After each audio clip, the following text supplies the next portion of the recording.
I think for everybody listening, I think is an important thing to kind of talk about is when you're dealing with a higher end lifter who's dealing with the weights that they'll put on their backs or put in their hands. It's not just reps and sets. Like, you have to think about the literal tissue tolerances of everything that's going on, because there's a razor's edge of that fatigue. There's some up training, I suppose, but if they're doing max effort work for 4 hours straight and they're doing 85 sets of singles, then there's probably some other issues there. But if they get used to providing you with real answers to those simple questions, they can really start to focus in on how things are feeling in the gym when they're training with you, right? Yeah.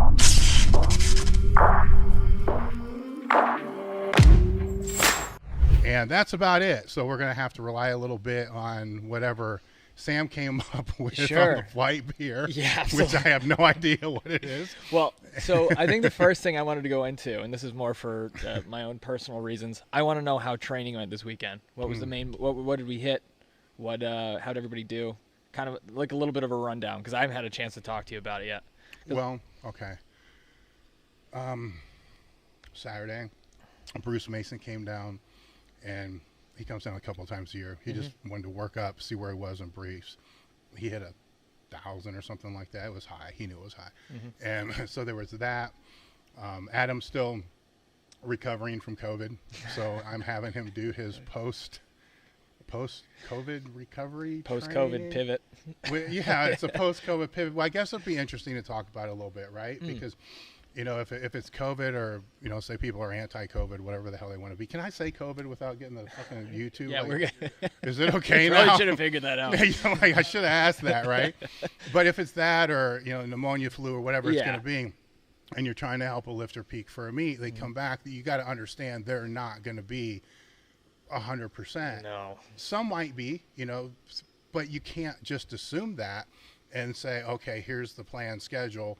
And I think the first week he came back, because you're following the same template, it was, you know, high volume for group A, which is high volume first exercise. So that's probably not a good idea, you know, if there's even a part of their system that's still fighting off, an infection. So with this, because I guess, to be honest, I haven't really worked with maybe one other person that's post-COVID, and there's no change. So you don't know, because he got hit kind of hard. So you don't know, and you got to play it kind of workout to workout. So I would say, outside of his weight still being down, and that's more his work and him, I think he could get it a little bit more up, that his training Saturday was almost where it needs to be for where he is. You know, another week, you know, he'll be right. Another week, he should be able to jump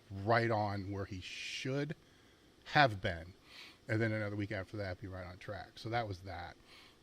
Todd and I used the SS yoke bar, reverse band. No change, just reverse band, and worked up on that. That went well. It's interesting because Todd's never done a reverse band. And I'm trying to teach him how to cheat with the yoke bar. Because it's not really cheating, but if you're going to max out doing the stupid shit that I do, you have to be able to, if it's a spider bar or a yoke bar, you have to, I call it the pick, you know, out of the monolift. You need to be able to take it out of the monolift the right way. So the hips need to be a little bit more forward than if you're going to do it with a regular straight bar squat. You got to understand the pad compresses the heavier the weight gets, so the rack height gets all jacked up. If you take it for granted and it's max effort, you start getting a little bit heavier, shit starts shaking all over the place, and you think it's you, and it is you, but it's not a lot. So it's getting that figured out. And the kids, the high school kid, he's getting better. Yeah. You know, he's getting a little fire in him. Yeah, he's getting better. He's getting a lot better. The trick there is the balance between what, trying to be polite about it, what his coach has him doing compared to what we're trying to do, and then playing that balance there. And I don't think I'm forgetting anybody, because that's where, you know, the girls are in there too, so it's kind of all the same thing. He still gets a little pissed off because all the girls are kicking his ass. Which is, and with the bench with Michaela, I guess this is a good takeaway, you know, it's another of the post, you know, another of the post-COVID things that we're kind of working with that. And she's got a deload, you know, it's just been going backwards since coming back. And that was probably, you know, on our part of starting it too high compared to where she was. And it's hard, you know, when you're dealing with 95 pounds, 85 pounds, 105 pounds, you know, it's even now after all these years, I got to step back and say, okay, what percentage is this? Right. You know, and if I was to do that, what would that weight jump be? Like, oh, fuck, I'm not going to take a 60-pound weight jump. Right. You know, shit.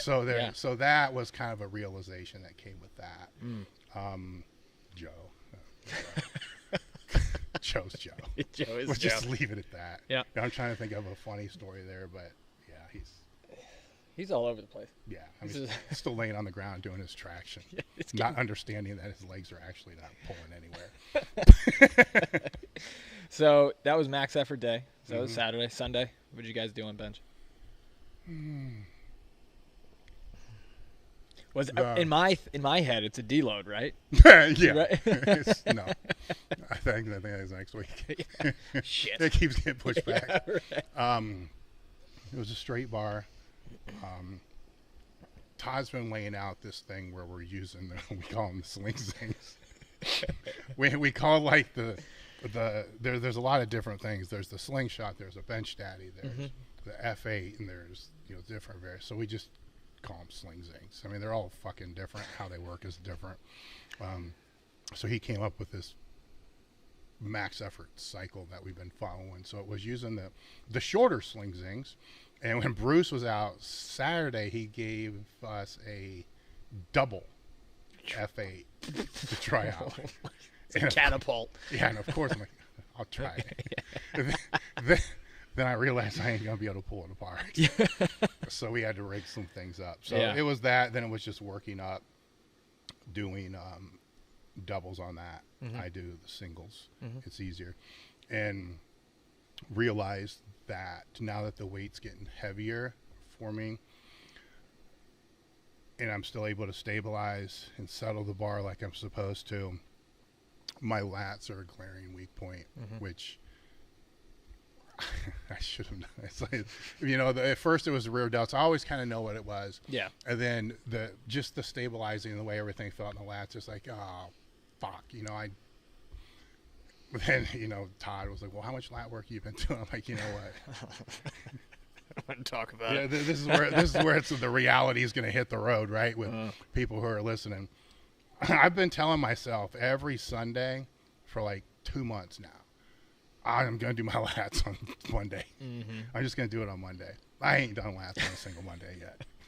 So I haven't done any lat work outside of just the stability for the squats and stuff like that. Probably 6 weeks. And now it's the weak point that's holding me back. So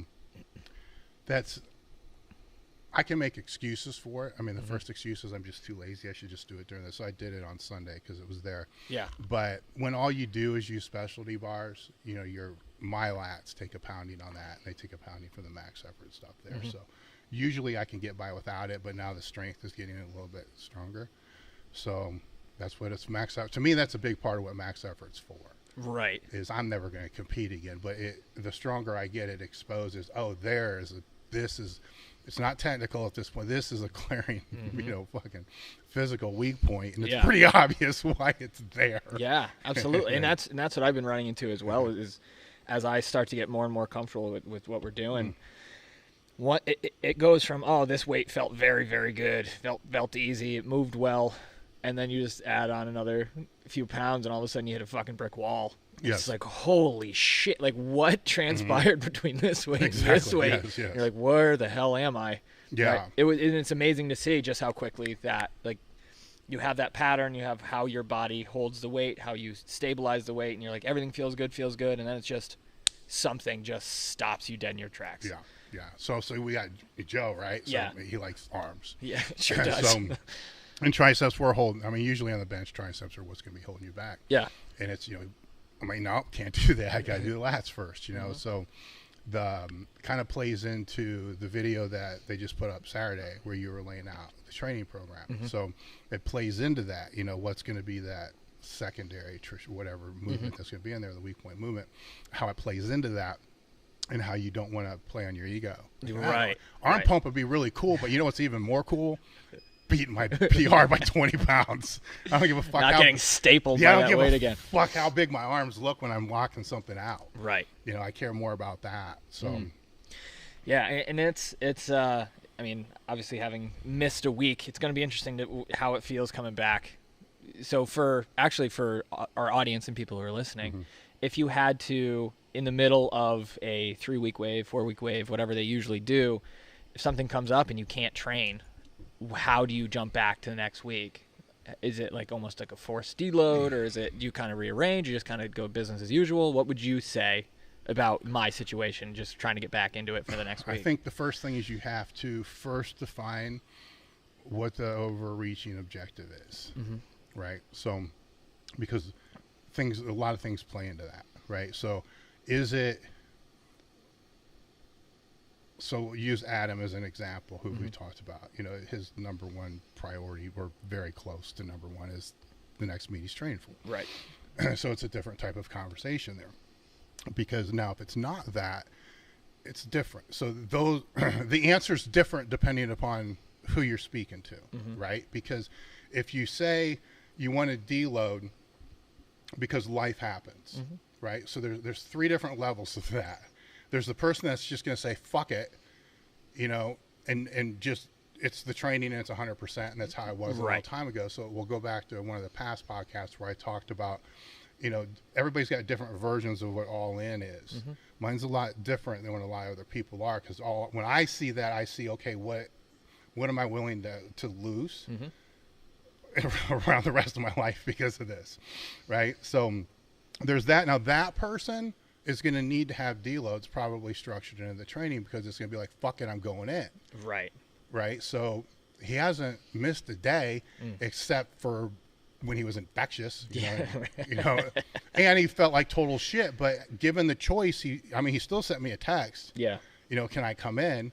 And it's like, you know, even, I swear to God, holy shit. You know, and you know, so I don't need to be around anybody else. You know, he's got a key and stuff. I'm like, no, man, your body needs to do this, right? Yeah. So there's that person that you better have things structured into it, which is why it's all kind of laid out. Then there's the other person that life happens, you know, here and there, and then life actually ends up becoming the deload. Like, so it is, you just go right back into the process. Right. Doesn't matter. Just right back in. Shouldn't make any difference. Then there's the third person, or the third category of people, to where life happens every single week. Yeah. Right. There's there is though. Yeah. I mean, with any of us, nobody's excluded from this. With any of us, there's always something every single week. Right. That becomes a lot more difficult process to manage, to where in that case it may be, you know, maybe for them, you know, not doing a meet, or pushing the goal back, or maybe phase out of this type of training for now and go to something that doesn't require spotters, loaders, more sets of eyes, stuff like that. Something that's just more flexible for what it is. So I'm not saying they don't train. It just becomes, you asked a global question, so I'm trying to give a global answer to everybody that's 100%. Listening, because it doesn't, like I said, it doesn't matter. There's probably, you know, work can get in the way, you know, fight with a significant other can fuck your all head up, or you got to go out of town for this, or, you know, there's always something, right? And so there's no real good way to answer it, you know, because at some point, if you're training for something with purpose, at some point the person needs to learn how to say no, right? And then on the far end extreme of that, the person that's always saying no needs to be comfortable with the fact that they're always saying no, and a lot of people are going to end up not liking them for that. Right.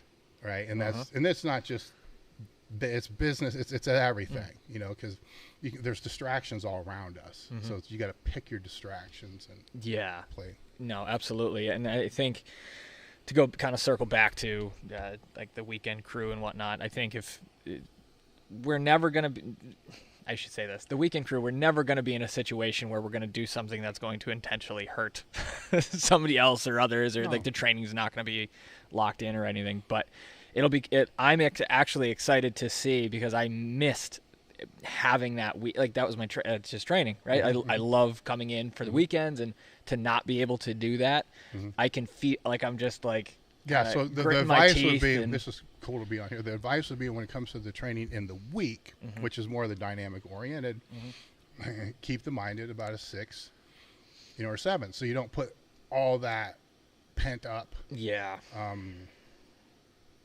excitement, I guess. I don't know how to define it, into that, because you're going to need it the next weekend.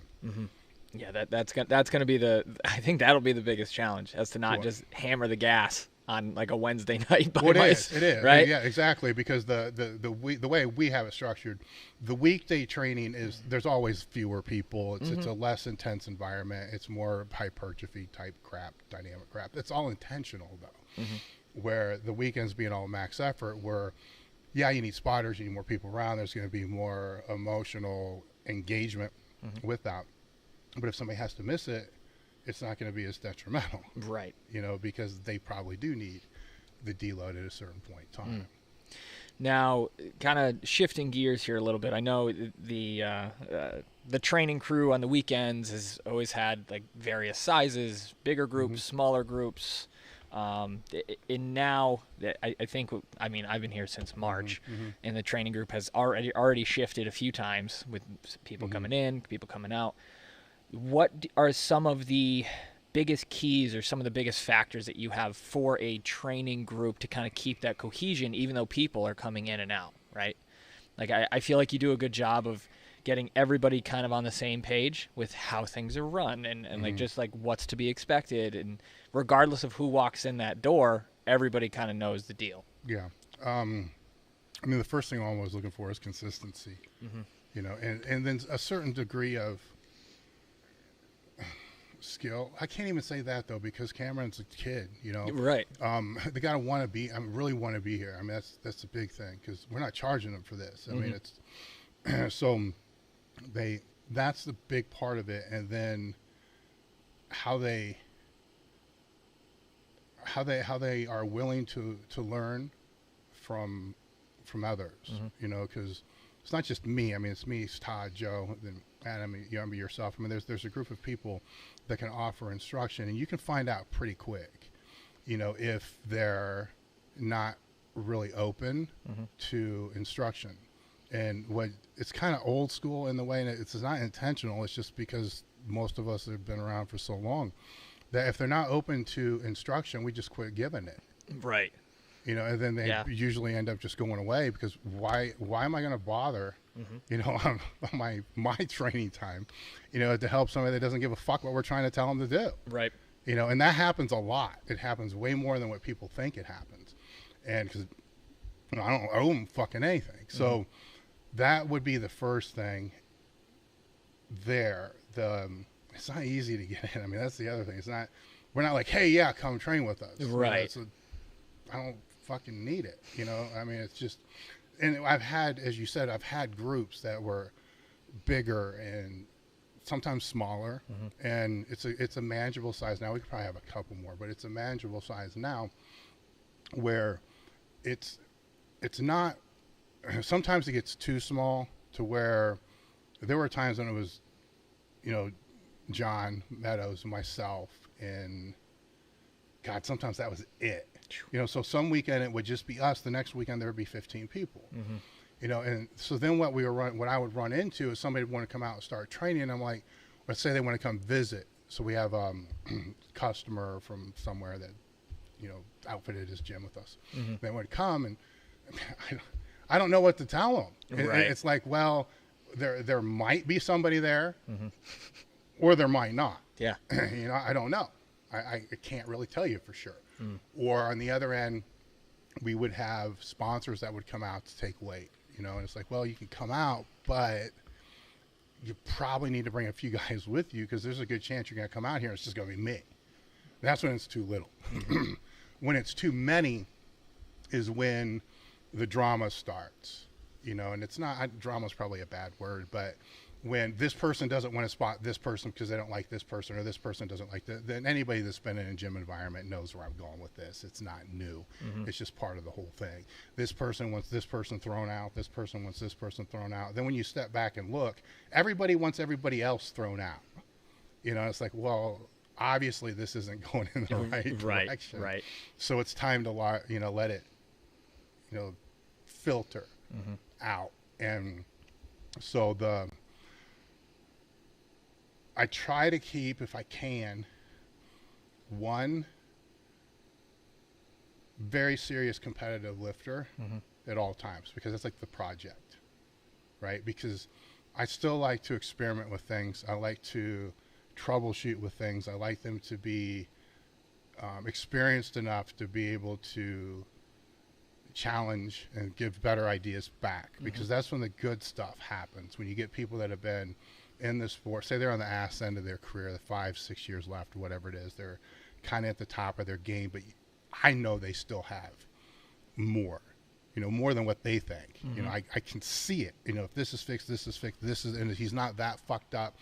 I like that, because then I've always said, when you study this stuff over the long term, even for yourself, you study this stuff long enough to know where I'm going with this. You learn so much. But then when you just work with the high school kids or the average client, you understand that you're using like fucking 5 or 10% of what you know. Right. And it's not challenging the part that I really love. The part I really love is, give me that. I want to tap into that 10%. I want to tap into what I don't fucking know. Then I got to go look it up. Why is this happening? And I want that. You know, I'm not getting paid for it. And that's what I love. Let's figure this out. And then have the person that understands. Figuring it out doesn't mean it's going to work in the next 6 weeks. This might be a fucking 1.5-year thing before we figure out, and then it takes off. But let's figure. That's what I'm getting excited about. I mean, that's what, that's what I fucking love, right? Because getting somebody from like starting into powerlifting or just starting working out for whatever sport they're doing, getting from that starting point to using my shit, suck, good, great. Getting them from shit to suck is not a big deal. It's not even anybody fucking. It's not that big of a deal. Getting them from suck to good is really not that big. It's not that big of a deal. Right. Granted, at that point, you're gonna have to know probably more about what you're doing. Where the first step, any trainer can take anybody from there. That bores me. I mean, I like it. I'll do it, and I'll always do it. Somebody did it for me, and it changed my life. So that's the other thing with those that the high school kids or the younger ones is they're young. They're teenagers, or they're in their lower 20s. They're never going to tell you what they're going through. No. Right? So you don't know what this is actually doing or not doing for their esteem, for their life, for what's going to happen in the future, and all those kind of. It changed me for good or bad. Who the fuck knows at this point? But so there's that. I can ramble on about this forever, but that's kind of what I look for. It's hard to find. Yeah. And that's what I've been noticing as well, is coming in with a coaching background of athletes and whatnot, to be able to see, like, you working with Adam, or you working with any of the seriously high-end competitors, in the conversations you're having, and I'm like, ooh, I didn't see that. And then I get excited. I'm like, I'm gonna watch the fuck out of that. Like, I'm gonna see where this is going. Or I'll just ask questions. I'm like, what's going on over here? What do we got here? Oh, did you see this thing too? Okay. And it just turns into, like you had said, it's that the portion of the knowledge and information that you don't get to touch on. Yeah. And it turns into like this puzzle. It's like, oh shit. It's a huge puzzle, though. I mean, it's not. At face value, say when we do the train your ass off thing, is when we do that, that's kind of like this 50-piece puzzle. Yeah. You're just putting the big pieces together, and they all kind of fit, and it makes a picture of fucking Pluto, or whatever, some cartoon character. Right. Those higher end, it's like 1,000-piece puzzle. I mean, with the smaller piece puzzles, you can start to see, hey, this is that dog. hey, this is the dog with the big nose. Hey, it's Yep. Pluto. Yep. And you know that before you even have a quarter of the pieces in there. The bigger puzzle, you have shit like the frame built, like the quarter side. You still have no idea what the fuck it is. You're just still putting the pieces together and putting them together over a long period of time. That's like, holy shit. You know, this is what it is. That is what I love, is starting to see that picture, you know, unfold. But the tricky part, it's a fucked up analogy I just started to go down to, is you're not the one putting the pieces on the puzzle. You're trying to have somebody else put them there, which is the person that you're working with. Right. You know, so that becomes the fun part, because you got to figure out how they communicate. You got to figure out, you know, where are they bullshitting you? What do they typically bullshit? What do they don't bullshit? When are they overly honest? When are they, you got to figure all this out, you know, and that takes time too. And that can't happen with the person that shows up once a month. Right. You just can't. Absolutely. And I like the puzzle analogy there, because it's, the more I think about it, the more that's accurate, because you're in a position where it's like you're guiding someone to build this 1,000-piece puzzle through the phone. You know, when you're first starting out, it's like you don't really know, like you had said, you don't know their personality type. You don't really know how they learned. You don't really know what they respond to. And it's like, how do we gain more information about where we're starting this puzzle together? Yes. You But know? when they're beginner though and intermediate, you can do that. Yeah. Right? Because there's fucking 10 pieces. You know, so count the pieces. Do you have all 10? Right. You know what I'm saying? Right. Do you have the box? Is Yep. there a cover of it? You know, so it's easier to guide, you know, but what happens over a period of time, the more experience and so forth, they lose the cover of the box. I mean, all this other stuff starts to go away. So that's where it gets this weird dialogue, because it's easy for me to sit back and rip on personal trainers, online trainers, all these other people, but lose the context of who most of them are working with. Because then when you're reminded of what that context is, they serve a purpose, you know, which could be, I mean, done correctly, important in moving that person forward. Because with most people, just accountability, just regular health training, stuff like that, it's not. Yeah, with most people, accountability is the number one thing. Right. Making sure they do it, whatever it is. Yeah. I'll be the first person to admit, I don't know if I will ever train strictly for health, ever. Right. You know, and I'll freely admit that. So if this has been my life, you know what I'm saying? Yeah. In pursuit of basically not health, imagine what other people are like. You know, the people that say used to be your clients, the people that used to be my clients. You put yourself in their shoes, it's like, holy fuck.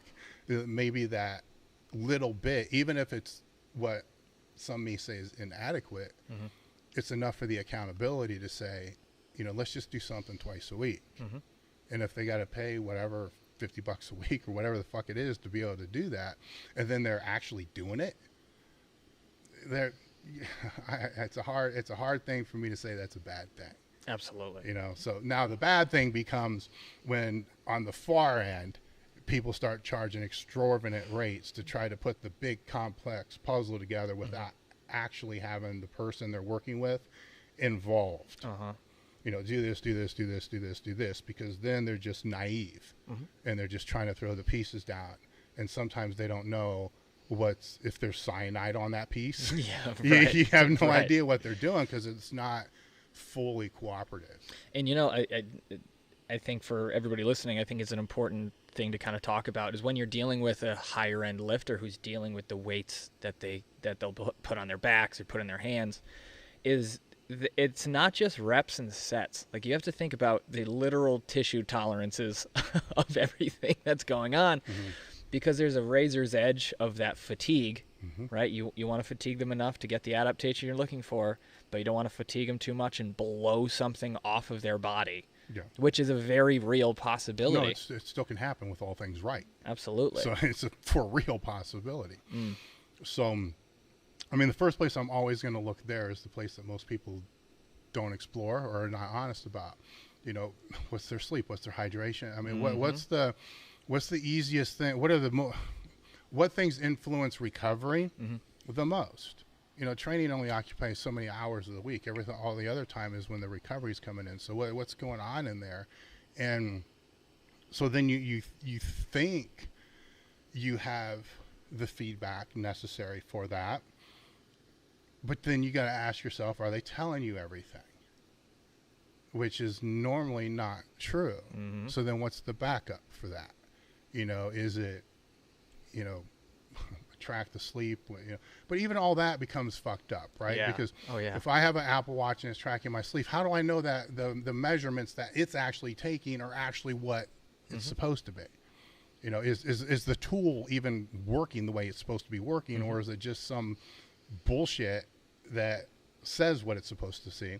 So you can have the metrics, but then ask people around. I try to figure out who's in their network that I know, and then you can start asking, around to see from that. Now on a bigger scale, I don't know how that's really done. You can put it in there, but you can manipulate the training. Oh, I mean, you can manipulate a lot, right? But I'd rather manipulate the other factors first. Oh, yeah. And assuming the training's solid, I mean, there's some fucked up training, I suppose. But if they're doing max effort work for 4 hours straight and they're doing 85 sets of singles, then there's probably some other issues there. Oh, yeah, absolutely. But once that's all figured out, and you should be able to tell that in blocks or training phases leading up to when the tissue tolerance is going to be at its highest. So if they're having problems recovering, or another way that I can look at that is maintaining basic position on their warm-up sets, right? So a lot of times you'll see hip instability, upper back breaking down, lats not staying tight. A lot of, I guess you could say isometric, I don't want to say weaknesses, but they're not able to maintain the tightness for the time period of the set. So I get it, after double things are going to get a little weird, but it shouldn't, right? Right. So, I mean, but if you see it's tight for 1 week, it's tight for the next week. This is on the warm-ups before you got to kind of look, here's working up. This is this piece, then this is this piece. And there's 2 different filters that are looking at both of those. Yeah. As the weights get heavier, things should break down. I mean, you're looking for that. They shouldn't be breaking down here. And if they're breaking down here, maybe you haven't done enough technical work with them just yet, right? So then that part should make up, say, 90% of all the sets. But over a period of weeks, if it's slipping, and it shouldn't, 60% less weight, that shouldn't. So is it a focus thing? Okay, so then you just talk to them, say, but even if it's a focus thing, you got to think to yourself, why is the focus not there? What else is going on? What are they thinking about? Right, you got to follow that rabbit hole down a little bit. Yeah. Were they out too late last night? Where they're fighting with their significant other? What's going on here? Yeah. You don't need to ask, but you got to understand it's just not that. That can lead to, okay, this shouldn't be happening, because obviously it can't be a muscular weak. I suppose it could, but it really is not going to be a muscular weak. It's a technical weak. There's a mental thing going on. So the mental thing going on, is just get their head out of their ass. That's pretty easy, to figure out for a day. Okay, get their head out of their ass. But if it's not, what I'm trying to go is, you should be able to see there's the potential for injury before it even happens. Oh yeah. It's like, okay, here's this. Now, is this a deload? Is this, then you start asking those questions. What's your hydration? What's this? What's this? What's this? Because the problem is, from what I've seen, if you ask that every single time, they're going to start going into a typical response answer. So you're walking down the street. Hey, what's going on? How you doing? Good. How you doing? Fine. How you doing? Fine. How you doing? Fine. Drink your water. Yep. Drink your water. Yep. Drink your water. Yep. How's your diet? Good. How's your diet? Good. Right? So you ask it every few weeks, there's a different response. How's your diet been going? Well, then, so you got to kind of figure out when to ask. And it's good, because those questions, I mean, obviously the nutrition, the sleep, the hydration, very, very important. But if they get used to providing you with real answers to those simple questions, they can really start to focus in on how things are feeling in the gym when they're training with you, right? Yes. Like, most of the time, and I'm sure there are definitely freak accidents when it comes to injuries and whatnot in the gym, but a lot of the times it's like, that didn't feel the same. That felt different. And then it's usually like the next set or like the next week or something. Like there's communication opportunities within those training sessions. So if you can get into that position where you're having those real conversations about the little things, then that helps kind of build up to have better conversations like in the session or from training session to training session or whatnot. So yes, and I've kind of found over the years that I like to have, well, you've seen this extended warm-up time, I guess is what you would call it. We're in the gym for a while before we start. Yeah. With the guys I've known for so long, it's really not that important. But with kind of like, I don't need to add any of these people. I don't need you guys to like listen to this because it's like secret shit you shouldn't know. But you want to, I found you want to give people the ability to bitch and complain about things just to get it off their chest. Because they're not going to bitch. Well, you won't. You're not going to bitch and complain about your boss, but you're not going to bitch and complain about work. You're not, and most people aren't going to bitch and complain about things that really bother them, but they will bitch and complain about other things, if it's political things or whatever it's going to be. So you feed it, right? And I mean, you've seen me do it with people on both sides of the aisle. You know, it's like watch this, right? And just to get them going, and it's. Yes, it's entertaining, you know, to a certain degree, but in a way, what I'm trying to do is let's get this shit out in some way, you know, because in a way, if it's work or what, girlfriend, boyfriend, whatever it's going to be, just getting that out allows them to focus more when it starts to become time to actually focus, to where I've been in training environments where Westside was that way, where we started at 8:30 no matter what. And I can say it's optimal, but it's very, very hard to duplicate, right? Because you had to toe the line when I was there. You got thrown out if you weren't. So you had to walk in there in a different state of mind. Yeah, you had to be ready to go. You had to be a different person. So you left all the other shit in the car. You became the other person going in. And most people that I know outside, if I can say outside of that one group for the 14 years or whatever I was there, I've never seen that duplicated anywhere else. So I'm not going to try to, because how's that work if one person's going to be running late? You know, there's all these other factors that kind of play into that.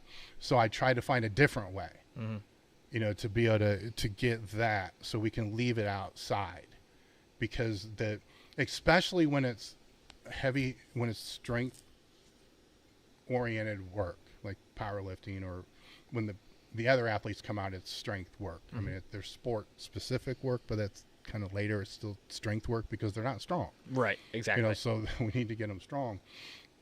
There's longer rest periods.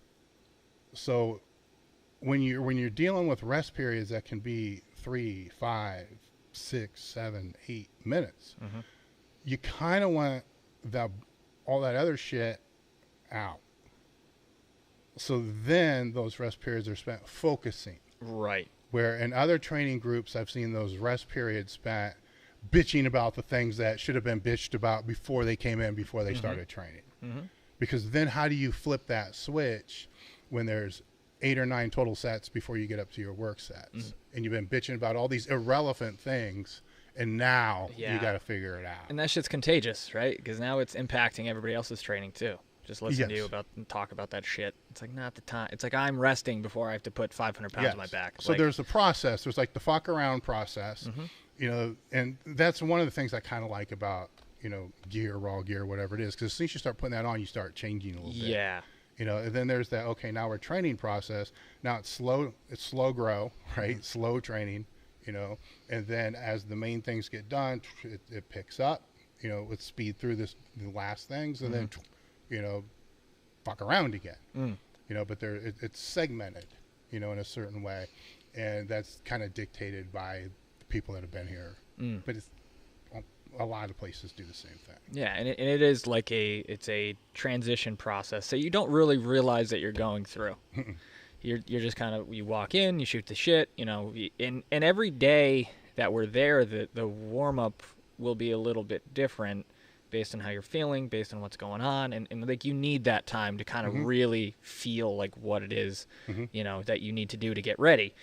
But it's almost like, I don't know, it's like an old adage. It's like, it's like if you threw a frog into boiling water, it would jump right out. Yeah. But if you increase the temperature over time, it'll just sit there and die. Right? So that's kind of like the same. What's happening here is it's like this slow increase of intensity over the first 30, 40 minutes, whatever it is. It's like from the point you walk into the door to the point where shit starts to get heavy. You don't even realize the shift that you kind of went through. And it's like, oh shit, like we're now training. Like we're in it. We're in it. Yes. So once those, because those are the max effort days. So once those max effort sets hit, you don't even know that you're ready, but you're ready. Yeah. Oh yeah. You know, so when those lifts come, there's really nothing else in your head except that. Yeah. You know, or what the fuck did I do wrong? Or what do I need to do this time? Right. You know, and so then the suggestions and they sink in better, you know, because everything else has been freed, I guess, in some psychological fucked up way. No, it's true. And it's weird to like just to see it from that perspective too. And a lot of people in whatever training they do is they may have an X amount of time, and maybe they have an hour to train, and their warm up is the same thing, 7 to 14 minutes of this, that, whatever it may be. And to watch somebody that's usually so regimented come out to here, it's like they almost do better because now everything is not so compacted and it's less pressurized. Yes. The performance aspect is still there. The training aspect is still there, but it's not so pressurized that you have to land perfectly your training and that 1 hour that you have from start to finish. Yeah, I mean, the stress aspect should be where it needs to be, and that's before the heaviest lifts, you know, because that's what they got to learn how to manage, work with, fight against, go with, whatever it's going to be. Not fuck, my warm-up just got fucked up because somebody else was on the treadmill or whatever the fuck they're doing. You know, then they're pissed about that. Yep. So what I want to do, I saw we got some super chats in here, which I'll hold off until the end. I did want to touch on, you made a post the other day, a poll asking our audience how big they thought Elite FTS was as a company. Yeah. How many employees? How many employees? Yeah. That was interesting because Matt came in the other day and we were just talking about different marketing aspects and stuff like that. And looking at through competitive, I do a competitive analysis every 6 months, you know, whatever competitor's doing, what products, pricing, all this kind of stuff. And then how are they marketing, what are their offerings, all that. And I also look at content. And we put out a lot of content. And when you look at who our competitors are, you know, things get a little cloudy, and that falls back on me from the messaging that we put out. Our competitors are not other YouTube channels. Right. We don't sell content. You know, hell, all we're trying to do with the YouTube is to break even on one staff member, and we're like busting our ass to try to be able to do that. But that's not who our competitors are. Our competitors are other people in the industry that are selling gym equipment, gym accessories, and stuff like that. Products people use to get stronger. So when I go and look at their stuff, and this is kind of where the conversation came with Matt, I'm like, fucking ain't none of these people got any content at all. You know, so and I'm like, this is our competitive advantage, but nobody knows we sell products because we don't do any content trying to sell our products like all of our competitors do that got 300 followers. So then it's kind of like, now wait a minute, if we got 118,000 subscribers on YouTube and they got 200 and they're outselling us by 500%, maybe we should probably do some videos on our power racks. Right. And maybe and I've already known this, maybe we're too heavily focused on content, or that's probably the wrong way to look at it. We're not focused enough on product. Or then by looking at that and looking at the size difference, you know, with competitors, I mean, and that's part of what I was looking up. Like 300 employees, 500 employees, you know, the biggest one in the industry is, you know, 1,500 employees. Some of our closest competitors are like 80, you know, 50. That's a lot. You know, and that's why Matt said, you know, people come in here, you know, how many people, so I put the poll out there, and the numbers were, you know, under 20 employees was 43%. So those people were correct. So I'll give the exact number here in a minute. You know, 21 to 49 was 30%, 50 to 74 was 12%. This is kind of funny. 75 to 99 was 4%, which that must be like, if you, anybody who's got a company, never have between 75 and 99, because that's like bad luck or some shit. Right. And then over 100 employees was 11%, which with over 7,000 people, you know, you put that across, it's 700 people. I think we got over 100 employees. It's like, fuck. That's incredible. We got, we have 13 full-time employees and 2 part-time. And I'll explain that a little bit. So when we say we're a family business, right? A lot of people say that. It's like, Bob Evans is a family business, you know? It's like, no. I don't think Bob's in the back cooking. No. I mean, for us, out of the 13, you know, Traci's 60% owner, I'm 40% owner. Blaine, you know, is now helping with the bookkeeping. My other son, Bryce, is doing a work study with one of our manufacturers. My sister-in-law, Lori, is the warehouse manager. Yep. You know, during the heavy seasons, her daughters come in and help with the shipping. So that starts, you know, that's half the employees. This is a third of the employees, you know, are my family. And then once you get out of there, there's, what I write down here? There's Rhonda, Sheena, Matt, Ken, John. They're all 7 years plus. You know, some of them, I mean, like one of them's pulling it down to 7 years. Ken's been with us since day one. So you're looking at 20 years. Matt's over 10 years. Rhonda's over 10 years. You know, so they're, at that point, it's kind of like family. When somebody's with a company for 8 to 10 years, you know, by default, you're kind of like family, but not like birthdays and shit. Yeah, right. Well, we have birthdays, I guess. Frequent parties for that. And then, you know, there's the newer guys, you know, yourself and Megan and Jacob. My writing's so bad. I didn't want to forget anybody. So see, it's fucked up. I got like 13 people, and I got to look at the names of the people to remember them. But I didn't want to forget anybody. Yeah. And so that's what it is. And it's when it's a family. Family's not. See, I never like to lean into that because I'm not your family. You're not. I mean, it's a culture of a family type environment, which is different than a corporate type environment. It also means people wear a lot of different hats, you know, to be able to do what we do. And by doing this for 22 years, you know, I think the most employees we ever had might have been like 15, and we're hiring now. So once we get everybody filled, you know, I forgot one because the accounting just rolled over, and he's going to start next week. So when we get where we're supposed to be, you know, because then we'll have 3 extras. So what's that? 13, 14, 15, 16 plus 2 part-time, 18, so 18. So kind of close to 20.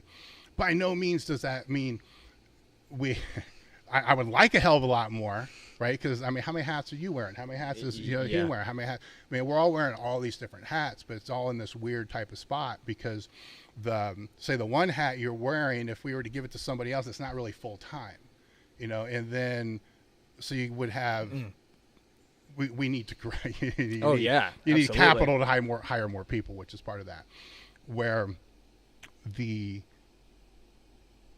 emphasis has been on the growth of the business from day one. Was the aim of the company hasn't ever changed, and that's to live, learn, pass on. You know, it's become a branding statement for a lot of people, but I don't think they see it the way that I do. And again, that probably falls back, you know, on my messaging with that, because to truly embrace what that isn't easy. You know, it's not, because when you do what I consider the right, and it's my right thing, it's not going to be somebody else's right thing, But when you overgive, right? So you overgive. And then I'm just as guilty as anybody else. There becomes periods of time to where you're like, all right, we've been given all this shit. What time are we going to see anything back from it? Then you get pissed. Because now, wait a minute, everybody else is charging for this shit. Yeah. So nobody values what we put out there. So why we fucking bother? Then I'll get wrapped up in that. You've seen me get wrapped. Everybody here has seen me get wrapped up in that. Then I have to separate. I have to get the fuck away from people and go back to what the fuck we are here for, right? We are to help those people that need the help, like I needed the help when I was in high school to find training, to be able to get better and to be able to change their life. If that means we're going to be the smallest fucking company on the block all the time, but we care more than everybody else, fuck it. Then that's what we're going to do. Absolutely.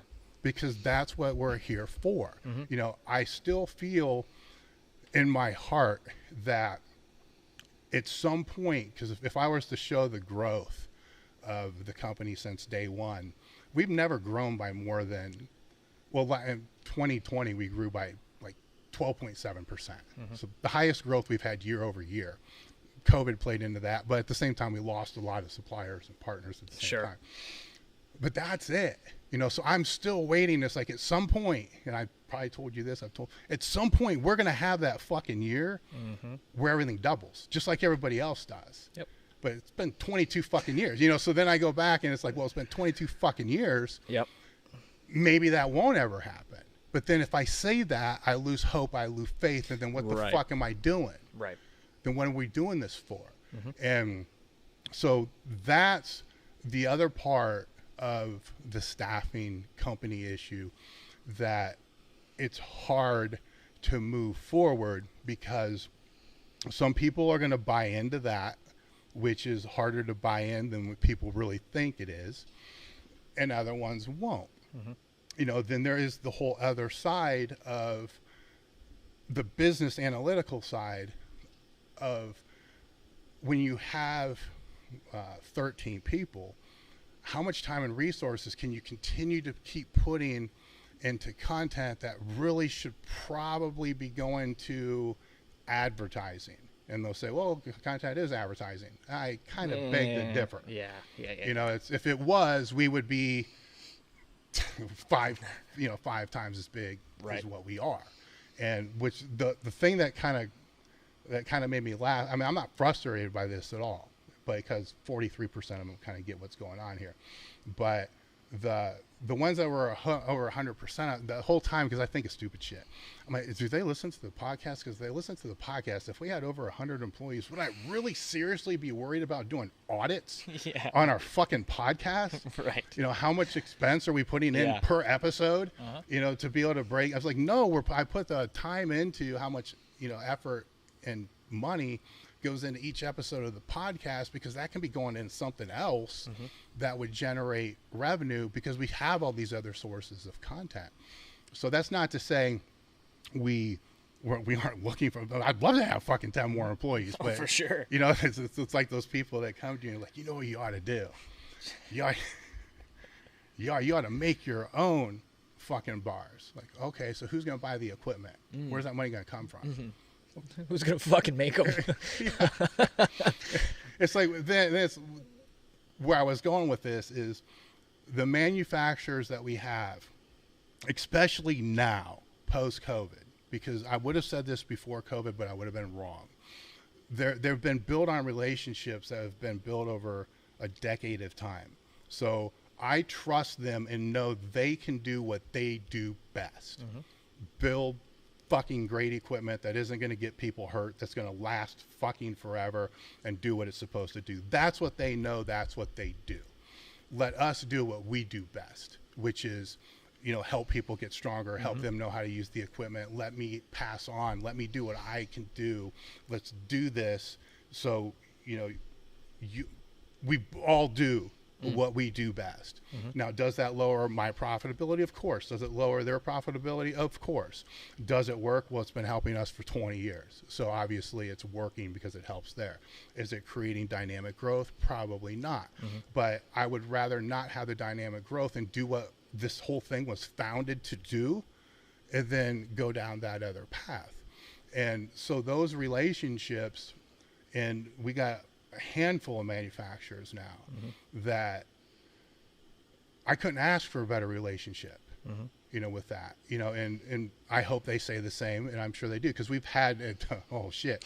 I mean, last year was crazy, but even before that, when you go through all this adversity and all this, different things with different manufacturers over a period of time, you start to realize, you depend on them, they depend on you, and then there's nothing that we can't figure out. And then that's kind of where it goes from there.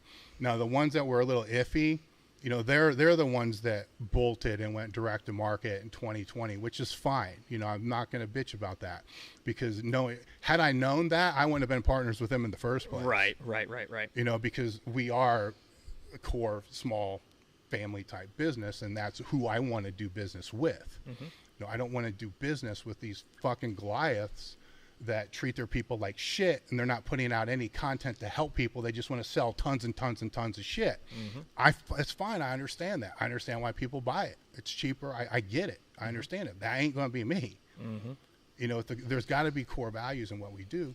And so that's kind of my rant.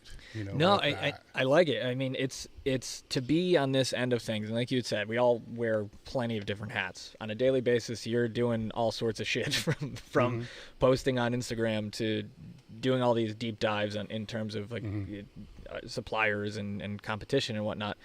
And then it's like, I'm like looking around the office, and it's like, I'm doing, like the other day, I did an install with Matt. Yeah. We just went up and helped the high school set up their new weight room, and it's like, I think people get lost in, and it's a positive. I look at as a positive. If people think that we are bigger than we are, it means that we are able to portray a certain amount of professionalism, a certain amount of it means in their mind we're competing with people who are 500 times bigger, literally 5,000 times bigger. Yes. Right, at least on brand name. Now, product sales, it might be a little different story. Right. But at least we're in the same conversation, as what they are. Yeah, and I think even looking at the YouTube, right, like our goal is to essentially cover the cost of an employee with our YouTube. But the fact of the matter is, we're still competing against YouTubers. We are to some extent, right? Like we're not knocking anybody out of the park, but we're knocking on the doors of some of these people, and it's like, that's pretty fucking cool, man. Yeah, because that's not. Pretty fucking not cool. I don't want to name my competitors, but, right?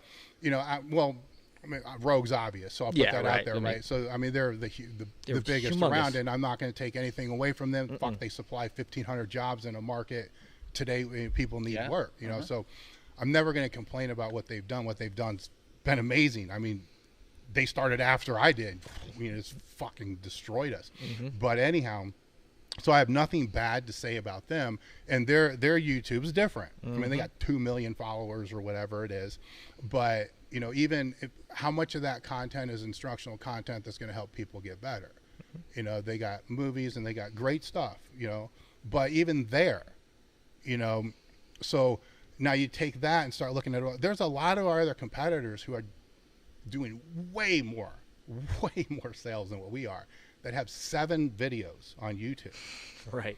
So the one side of me is like, well, when it comes to our competitors, we are absolutely fucking destroying them. When it comes to YouTube, if we get 75 views, we beat them. Right. Because they got like 23. Yeah.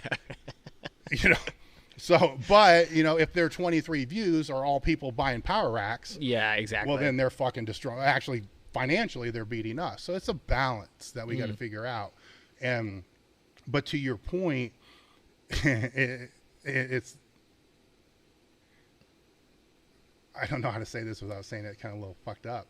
It's kind of fucked up that if we're beating a YouTuber. Yeah, no shit. No shit. I mean, that's not what our prime focus is. Right.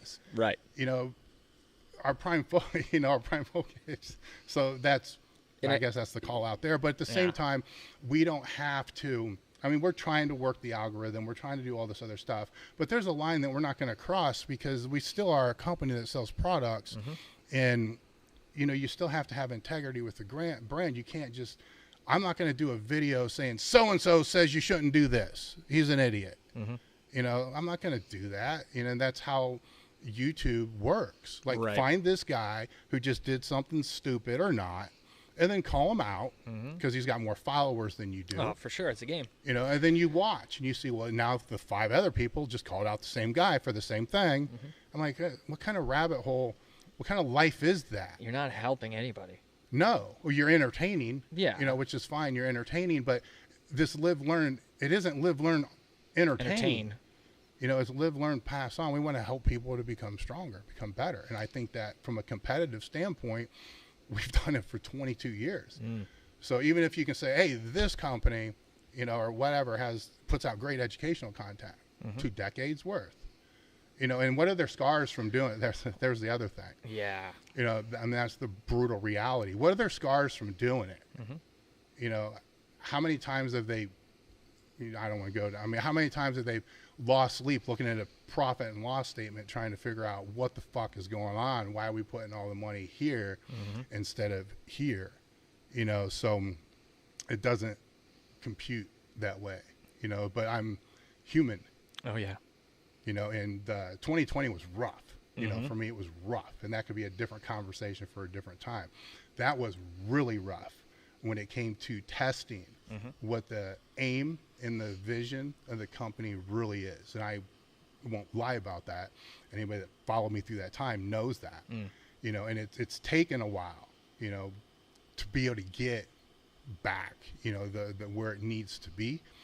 And I never let it stray, you know, completely away from that. But it was rough. Plus, plus it was a lot of the good part. Don't believe I just said that because what I'm going to say next. The good part of it, there was so much shit fucking up everywhere that it kept me so preoccupied trying to fix all the other little things that were fucking up everywhere that I didn't even have time to focus that much on it. So then when I did focus on it, it was all negative. You know, so then it's only been in the past 4 or 5 months you coming on as a catalyst for that to start to see, you know, where starting to put a mirror in front of my face, you know, and listen to myself and say, what the fuck did you just say? You know, where is this at? Where's this going? And so it's in a way kind of recalibrating, but doing it such that we don't end up going down. We still want to grow. Absolutely. I mean, that's right. That's the point. And I do think over, I'm just rambling at this point, but over decades, I don't think I was concerned with that enough. Well, I think one of the important takeaway messages is that if someone, and this is actually a pet peeve of mine, so this may end up in a little bit of a rant myself, but I think people don't realize that when they're dealing with us, they're dealing with a human on the other end of the Instagram account, on the other end of an email, on the other end of a YouTube video. Sometimes I'm the one reading them. Exactly. And that's the thing is like, it's not this massive company where we have this customer service department of 50 people all just ringing phones off the hook. It's like customer service, Rhonda. Like, yeah. You know what I mean? Like it's one of the biggest things I want people to realize is if you were reaching out to us, if you were commenting on something, you're commenting or reaching out directly to somebody. It's either me, it's you, it's Rhonda, it's Matt. Like these characters that you see are not just characters in this giant network of corporate, you know, just craziness. Like it's like you said, 13 full time. Like that's half of them are your family, and it's like you got to remember. And that's it's a positive for us as well, is you're going to get your question answered by someone in the building that knows what the hell they're doing, that can help you get better, right? Like I'll still get emails or messages like, oh, what about this exercise? How does this look? And I'll take the time and I will answer those, and I will help them with a program. I'll help them, you know, point them in a direction of an article or something that's already on the site. But I really want people to realize that they're not just talking to the ether. Oh yeah. They're not just talking to this. It's like the company. Like the company is people. It's made of people who give a shit. Well, people that have lives too. Yeah. I mean, that's the other thing too is, you know, outside in Traci and I mean, I work all the time. I clocked in 1998. Right. So I still haven't clocked out. Right. You know, but that comes with owning a company, and Traci's the same way. She's doing 3 different jobs right now. So that's just what it is. But customer service, it's 9 to 5. So if they're getting a reply from Rhonda, it's because she's doing this at home and it's after 5, but they get pissed. Well, I can't believe you don't have somebody. It's like, what the fuck are you talking about? What do you want me to do? It's like, she's allowed to have Thanksgiving too, and all this other kind of stuff. So that's where the only time I ever get involved, and it's very, very rarely at this point, because you guys, let's put it this way. If any of you guys have to pull me into any type of situation like that, so it escalates to me, it's not going to be good for whoever's on the other end. Because honest to God, I don't even want to hear what they have to fucking say. Oh yeah, I don't. No. Because if it's gone through, 2 or 3 other people to me, then at that point in time, you're treating my staff like shit, and you're an asshole, and I don't give a fuck what you have to say. Exactly. It's just, I don't care. Yeah. But it was funny because last week,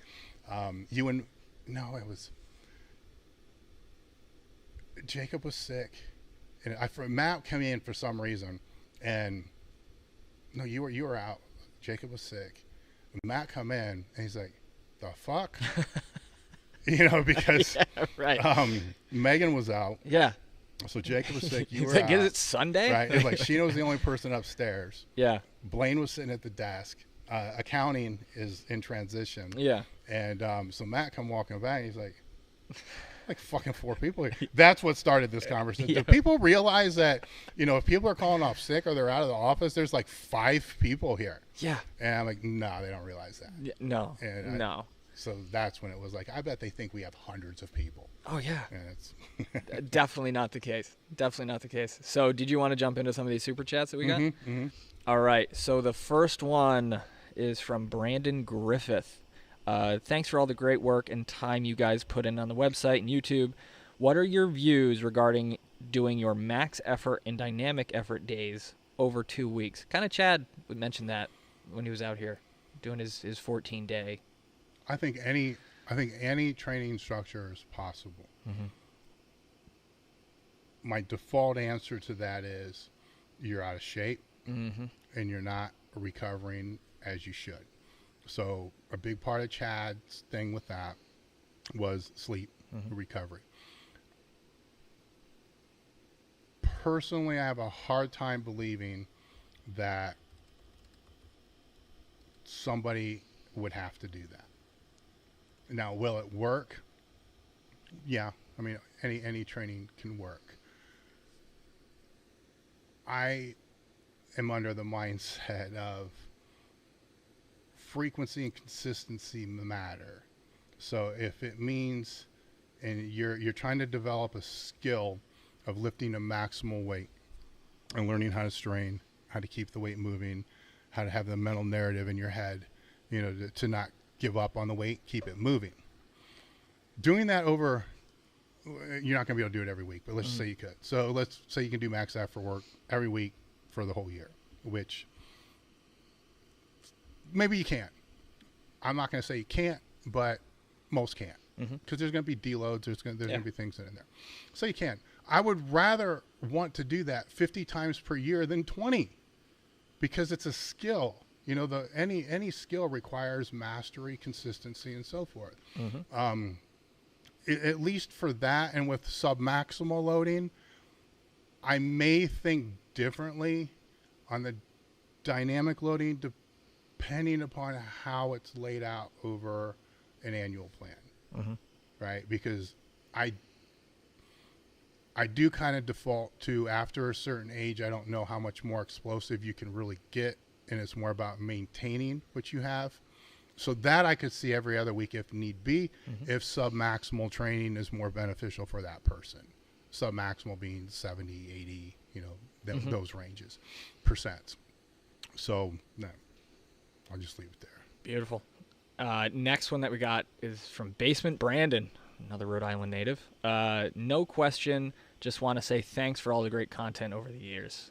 Brandon. Appreciate it. Awesome, man. That's great. Big old $50 super chat there. Thank you, Brandon. I appreciate that. Now, next one is from Brandon J. Does he still have a gym in his basement, or is he evolved to the garage yet? He was garage, and now he's back to basement. So, Brandon, what's going to happen if you have to go to the garage? He did. I know. Did he change his name? No, What, no, your he was basement fighting garage? it the whole time. He was in the garage only using 35-pound plates, and that was it. Only the predicament an entrepreneur has to think about. Yeah. Fuck, I got to change my name. No, rebrand. I can't have a shed. yeah, that'd be good. Shed Brandon. That's a big seller. Next one is from Brandon J. I've noticed a recent surge of bicep tears amongst athletes and influencers this past year. How would you go about recovery as a powerlifter of a biceps tear? That's one thing I've never torn. So I'm going to answer it, then I'm going to let you answer it, okay? Because I got a meathead answer to it. Mm-hmm. I would never get it repaired because it's a thing, and that's all the people that I, came up with, trained with that tore their biceps. And I think 1 out of 15 ever got it repaired. So, Yeah. So coming back from it's faster if you don't repair it. They all deadlift. I mean, it didn't hurt any of their strength. Now they weren't bodybuilders, they weren't posing, right, and so forth. So that would be my default answer on that. Why it's happening more now is than in the past. I don't know if that's necessarily true. I think it's more anecdotal because you're seeing it now more. it's being filmed more. So I don't know if I necessarily buy that. Like pec tears, I think are probably still happening. It's pretty close to the same rate. It's just now it's not as seen as much. Right. So I'll let you. Yeah, I mean, I agree. I mean, I think that figuring out, obviously, how it happened in the first place. Like we had Joey Zatzmer down here, and he was doing the stupidest preacher curl thing, and he ended up tearing it on camera, right? So I think, I like you had said, I don't think there's a greater amount happening in the world. I think it is being filmed more, being documented more, and being talked about more as a means of also getting more views on YouTube. Right? Yeah, and I mean, I guess the good thing with it is I remember Steve Wilson was a prominent 242, I believe, 220 powerlifter years ago, and he ended up tearing both of his biceps, and he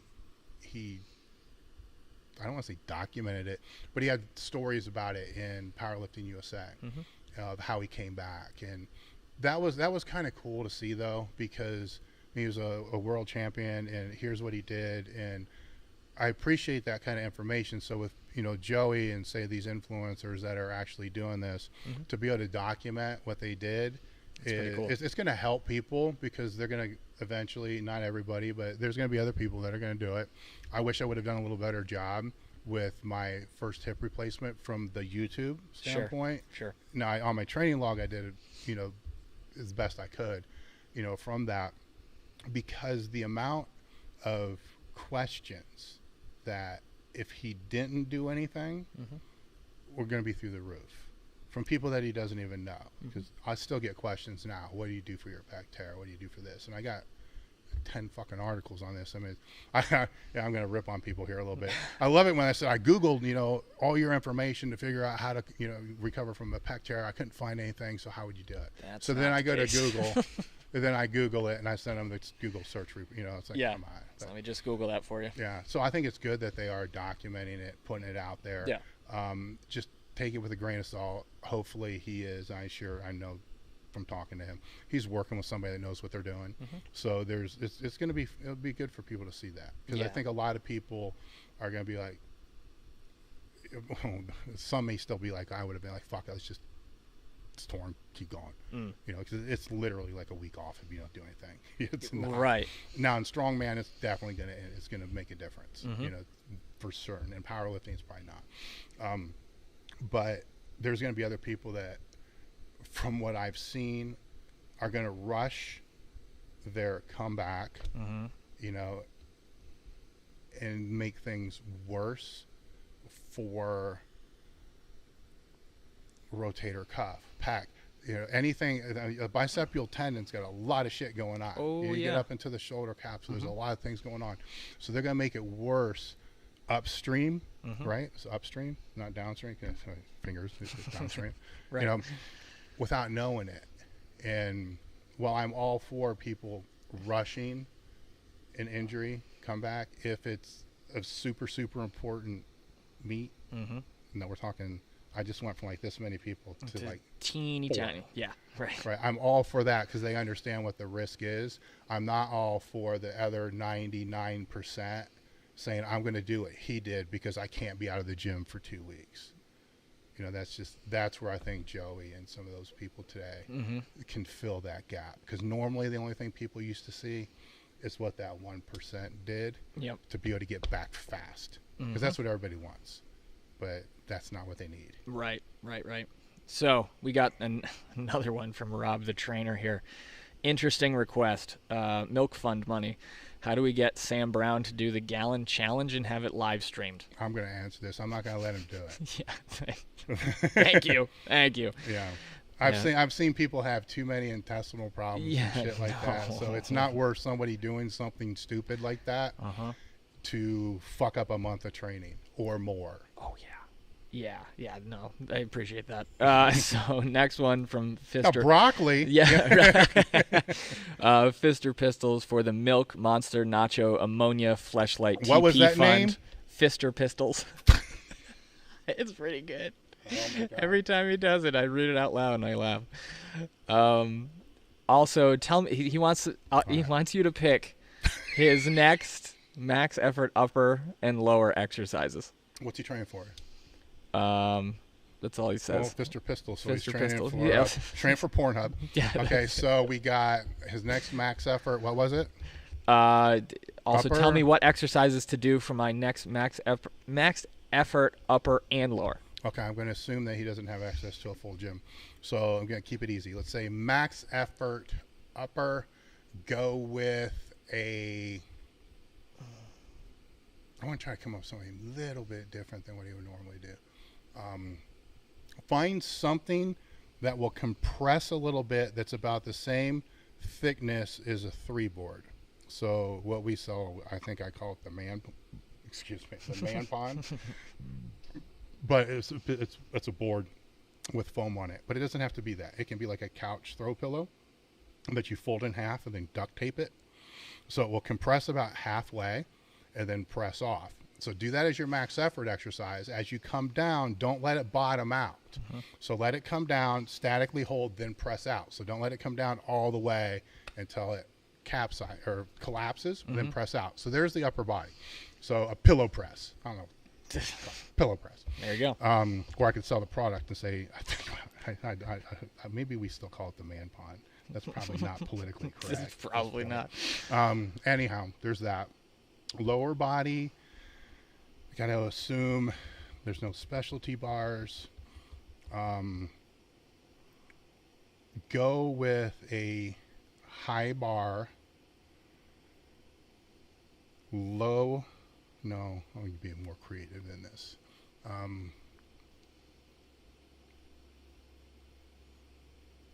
don't want to fuck him up either. So I got to assume he's a beginner. Fuck it. High bar, low box squat. So take whatever box that you feel is parallel. Take whatever box is 90 degrees parallel with the knee and hip. So not judging powerlifting standards, just 90 degree hip and knee. And then go about 10 degrees, 3-4 inches lower than that. Go about 3 or 4 inches lower than that. Close stance, high bar. There you go. There it is. Don't let your back round like crazy in the bottom. If you go to sit down and your back starts rounding or you start butt winking, then bring the box up or change your foot position. Butt winks not allowed. All right, you heard him. All right, next one from Rad Alexander. What are some good ways to build conditioning GPP when you train in a commercial gym and don't have access to prowlers, sleds, etc.? Fucking bike, treadmill, elliptical, fucking rower, Jacob's ladder. Burpee? No. We don't need to go there. We don't need to go metabolic conditioning. Okay, so I get where he's going. He wants to do something that's not going to be as boring as fuck, right? So when I do my weekly cardio, which is maybe twice a week, I have what I'm looking at right now. So the treadmill, bike, the stupid upper body thing, I don't know what to call it, concept rower. I'll do like one 1 to 1.5 minutes on each thing and go around twice. So Yep. it's 10 minutes. Yep. And that's it. So there's that too. So you have all the different things. So I'm not telling you to sprint on it. I'm not telling you to do all that. But if it drives you crazy just to sit in one place and do the same thing, you can go that way. You can also just fucking walk. I mean, it's general physical preparedness. So if these things that I'm talking about are very easy for you, and say you do it all the time, it's just, then yeah, you're going to want to take it up a little bit, do something a little bit more challenging. But what I'm seeing is two things going on. I'm seeing people that have fallen in love with multiple walks per day, and which is great. That's great. It's great for recovery. There's vitamin D. There's a lot of good things about that. So I'm not making fun of that at all. But when it comes to GPP, they already have their GPP. You know, so if that is their base level of GPP and they want to take it up, then they're going to need to do maybe the sled pulls, the prowlers, more of the metabolic, almost anaerobic type of conditioning, or strongman, light strongman type of that conditioning. What I'm seeing, so that's the first thing, is I'm seeing those people thinking that that's enough, but then it's become their baseline. So then it actually begins to, it doesn't hurt their recovery, but it's no longer helping the recovery. And they don't want to take it higher, because then their aerobic capacity begins to become, I want to watch what I say here, too high, because people take things out of context. And they're, 40, 50 minutes of aerobic training per day is going to be too high for the strength training. The other part of it is the people that don't even do that want to just go do sled, go do prowler, and go do yoke walks and all this other stuff. And that's not general physical preparedness for them at that point. It's fucking pounding them into the ground. Oh yeah. It's too much. Yep. So take it back to what the meaning of general physical preparedness are. Assess where you currently are.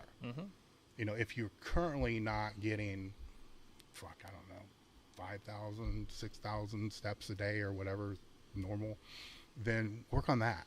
And then progress from there. Yeah, it's funny. Like, it's like being on a boat surrounded by water and you're thirsty. It's like just kind of, even like, just kind of like you had said with the cardio machines, like just do a few minutes here, a few minutes there. One of my favorite things to do when I was in the corporate wellness center was tread sleds. So I'd just turn the treadmill off and I would just have them just walk on it like that. And all of a sudden that turns into almost like you're pulling a sled, right? Same idea. But yeah, keep it simple. Throw some medicine balls around. Like, do things that will make you move in different planes of motion, but they're not at such an intense level where you can't recover from them. Yeah, and if you're going to hate it, you're not going to do it. Exactly. So that's the other part of it too. Let's see. So next question, is from Alex Kenya. How is training going for both of you guys? Is Dave running Sam's training these days? Also, how do I get shorter arms? Cut your hands off. Yeah. That takes care of that. Oh, Alex.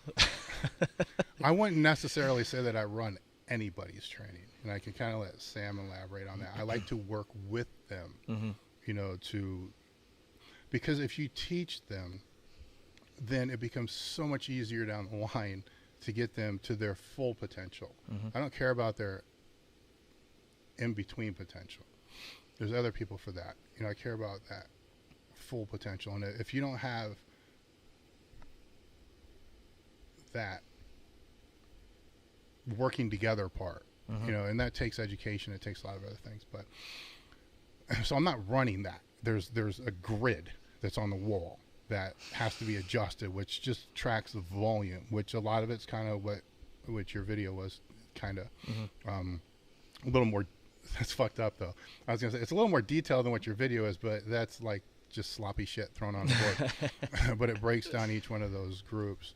My training's fine. I can't complain about my training, so I just leave that for what it is. I mean, it's just I'm doing what I'm supposed to do. Yep. I guess I will say that I enjoy the training, and I've enjoyed the training over the past couple of years more than I have in a really long time. But that also doesn't mean that there's not a lot of days I don't want to train. So I don't think people are really honest about this sometimes either. There's a lot of fucking times where I just don't want to do it. Yep. And so you're talking yourself into it, you know, while you're, and this has really never changed, because I used to tell the stories about when I would drive to West Side, I knew every road to exit to be able to go back home. Yeah. And the thought crossed my mind so many fucking times, so many that I can tell you the names of the road if I really wanted to.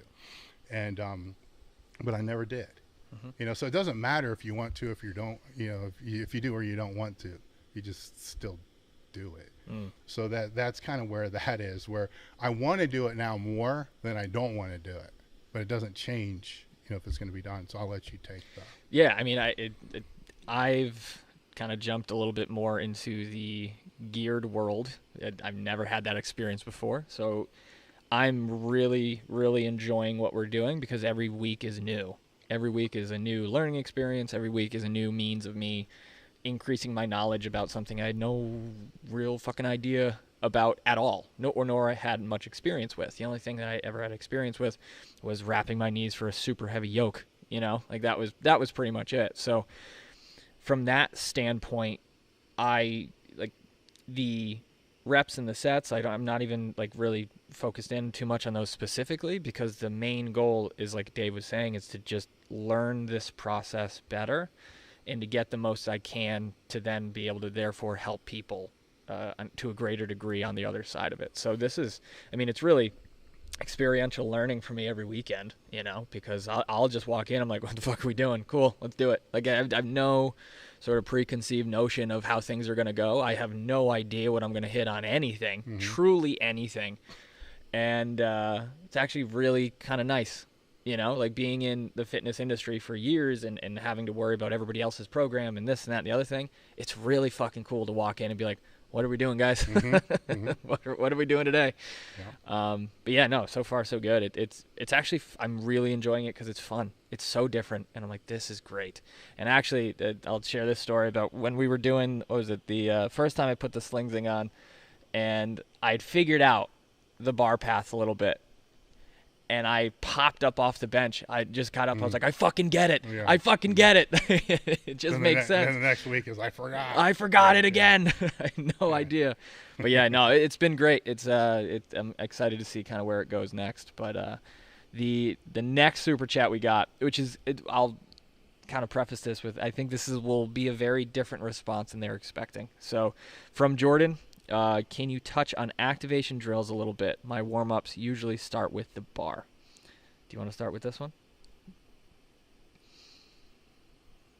I'll let you take that one. Yeah, so I think people, and this is something that I'm sure no one will expect me to say, I think people get too in the weeds when it comes to this shit. I think the idea should be to have an idea of what you want to accomplish for the day and how that should feel, right? So, for example, I'll use a train your ass off example of a lot of the times that the people that are in the groups don't necessarily have that lat tightness, or they even or awareness of how to contract their lats, especially with the squat. And I wouldn't say that they always need to do an activation drill every time they squat for the rest of their lives for their lats. I wouldn't necessarily say they'd have to do something every single time that they need to squat for their glutes, right? So the idea is to utilize the information of the day to better facilitate your performance of the day, right? Because I think you look on YouTube, you look everywhere, and you see these like mobility things, this, that, and the other thing. It's like these are tools for a toolbox to get you to train, right? There's no Olympic sport for glute activation, right? And I think a lot of people are probably like, oh, but you're this is like your thing. It's like, yeah, it's one of my things that I really have a lot of passion for, but it doesn't come at the sacrifice of performance or really training, right? The goal is to get under the bar, to get the bar in your hands, to train, to get stronger. That's the goal. You can have the most, like your fucking glutes are active all the time. If your glutes weren't fucking active, you wouldn't be standing up. So it's less activation and more awareness.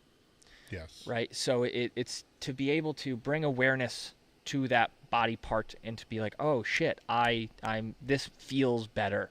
And that's the end of the day. End of the day, that's what activation things are. It's supposed to help you feel better and perform better at whatever training you're doing that day. Spending too much time on it is a waste of time, a waste of energy, and frankly, it takes away from the big rocks, right? Most Like definitely. you can have the most activated glutes, but if your squat sucks, like it really didn't help. Yeah, I would echo what you're saying and say that whatever, to go off what you just said with the big rock analogy, what's the big rock of the day? Is it the squat, the deadlift, overhead press? I mean, you should, unless we're talking bodybuilding training. So let's push that aside. We're not talking about that. So if it's strength oriented, what are the big rock or rocks? There could be a couple. What is it of the day? And then what's that supposed to feel like? So if it's a squat, I will, before I do anything in the gym, once I start, just walking around running my mouth, I will sit down and I'll just do a couple reps of a box squat, and no bar, just body weight. Doesn't feel right. Okay, what doesn't feel right? Adductors don't feel right. Hip, knee, whatever it is, doesn't feel right. All right, how many more sets? So either I'm going to repeat the sets, like, okay, it's just loosening up, it's fine, it's going to be good, and then it's fine, I don't need to do anything. Some things might not. It's like this fucking, IT thing, it's not feeling like it's supposed to feel. Yep. Then I'll default, maybe I'll roll it out. Maybe if that's not that, maybe it's not that. Then I'll start going through a checklist of just shit that I've known's helped before. Right. So it could be, I always fuck it up. Right now it's the paleo fucking band. Yeah, paleo press. Press. Whatever the fuck you call it, right? But that's the one thing that's actually starting to, but it's not every time. And I didn't have to do that for a year. Right. So but what if I didn't know what the squat was supposed to feel like? Right. That's where I think those people are getting information overload with trying to activate all these different things, because that's what it's supposed to be. And they need to have that better awareness on what the squat should feel like. Right. It should feel like a compound movement where everything's kind of moving at the same time. And when it doesn't feel there, then, you could say that as part of my warm-up, just doing that. Then you kind of move from there. Now, if you're dealing with injury, then there's going to have to be things that you're going to have to do. Or if you're dealing with things that, like your lat, with the train your ass off, there's been a lot of that. And the lat thing isn't so much because their lats aren't firing. I guess it could be, it's the whole firing thing kind of rubs me a little wrong, because if you can turn something on, then you can turn it off. And you can never turn it off. It's physically impossible to turn it off. Right. You'd have to cut it out. Yeah. Everything has some stability impact with everything that you do. Yep. I guess we could probably inject it with something. It would just, but then your posture, everything's gonna get fucked up. So, yeah. But they're not able to keep the position shoulder wise that we're trying to get, or get their shoulders in the position we want it to get into when they squat. Yep. So then the lats, it's just working through that chain to be able to do that. Now, that could be that activation. They just don't know what it's supposed to feel like. So you can show them what it feels like. And it's like, oh, and then they're never going to have to worry about that. Right. Unless they get hurt. Now, if something inhibits that, it's going to be a little bit different. So I see where you're going with the activation part and the warm-up part. I do think you should be warmed up. Oh, for sure. There's a lot of different 100%. ways to go about that.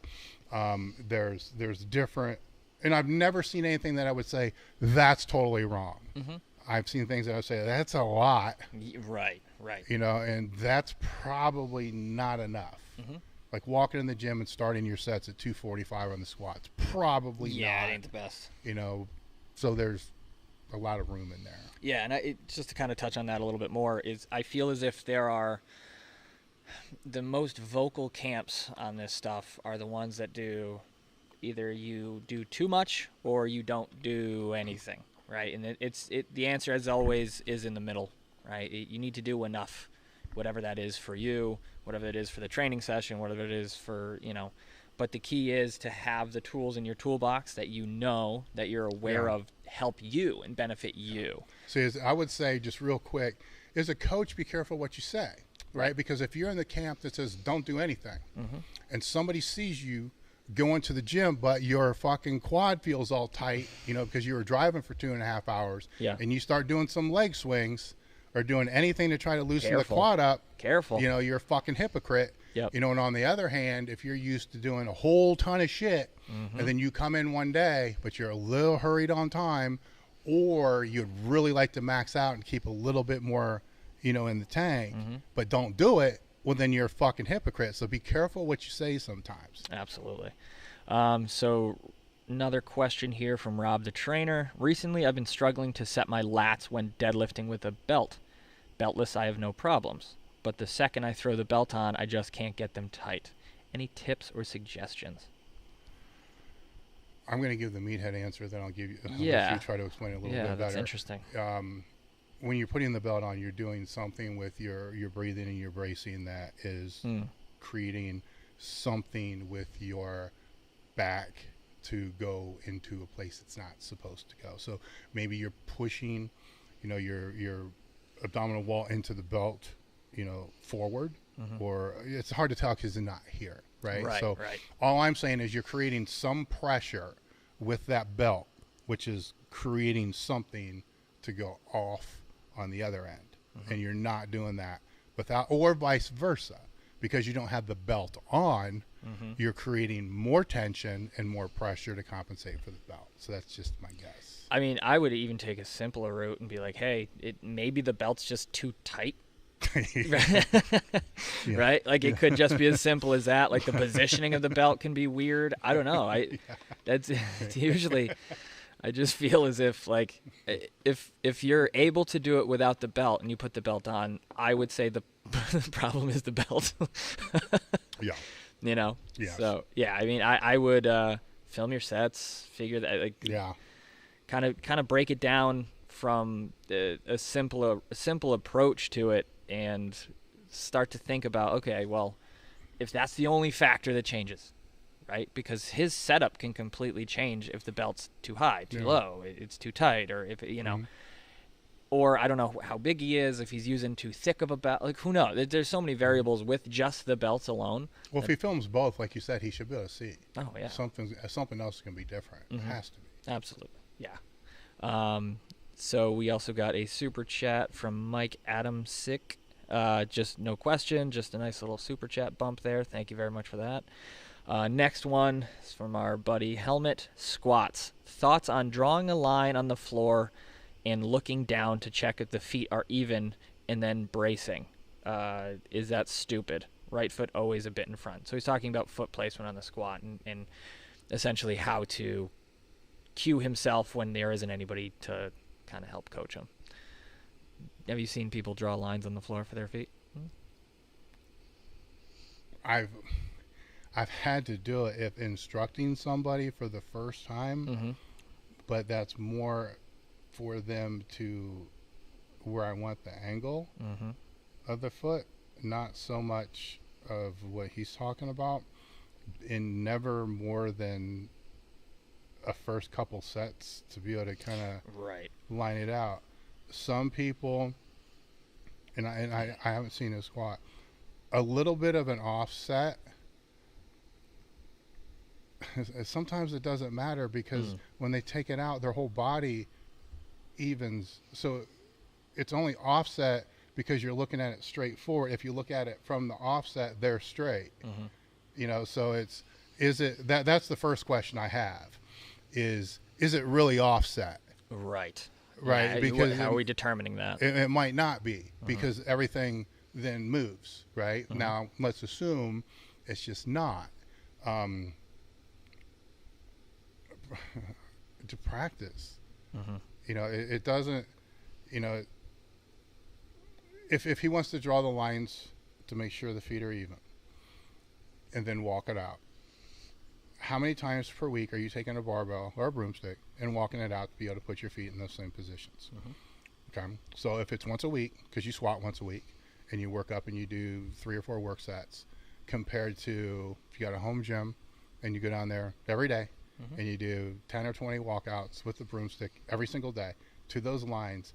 After a number of repetitions, the chalk lines on the floor, they're going to go away because your feet are going to be erasing the lines, and then the next thing you know, you're going to be doing it right. Yep. So it's practice, you know, and things like that when you're dealing with a walkout or even on a bench press, just the basic, you know, takeout setup, and you have a, you know, a home gym, you know, it's a fucking broomstick, so you really don't need, you know, home gym. To me, there's really no excuse for it to be fucked up. The only excuse for it to be fucked up is you're not doing the practice that you need, you know, and it's just honest truth, you know. It is what, you know, that's it.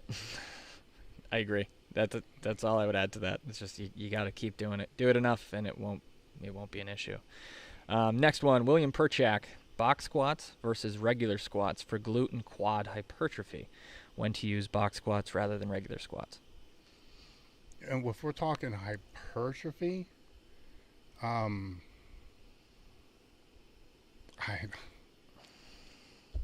like the fucking conjugate guy. Yeah. The only reason I put a box squat in there for hypertrophy would be just for a slight tap to make sure that you're getting the range of motion that you're looking for. I would not be sitting on it, flexing up. I'm not saying that it's a bad thing, that it shouldn't be in there for variation. Variation's good for bodybuilding. But, you know, now keep in mind we're talking glute as well. So some people are going to be able to grow, you know, build their glutes with squats. Other people aren't. You know, everybody's a little bit different. So the first false assumption is that everybody's going to build huge glutes by squats. That's not true. You know, can the glutes work? Yes, but based upon how that person's built and how they're going to fire, it could be more quad, it could be, you know, a lot of other, you know, factors in there. Depth matters when you're talking about glutes as well. You know, if you're going to squat fucking 4 inches high with, you know, then you're probably not going to get the glute activation that you're looking for.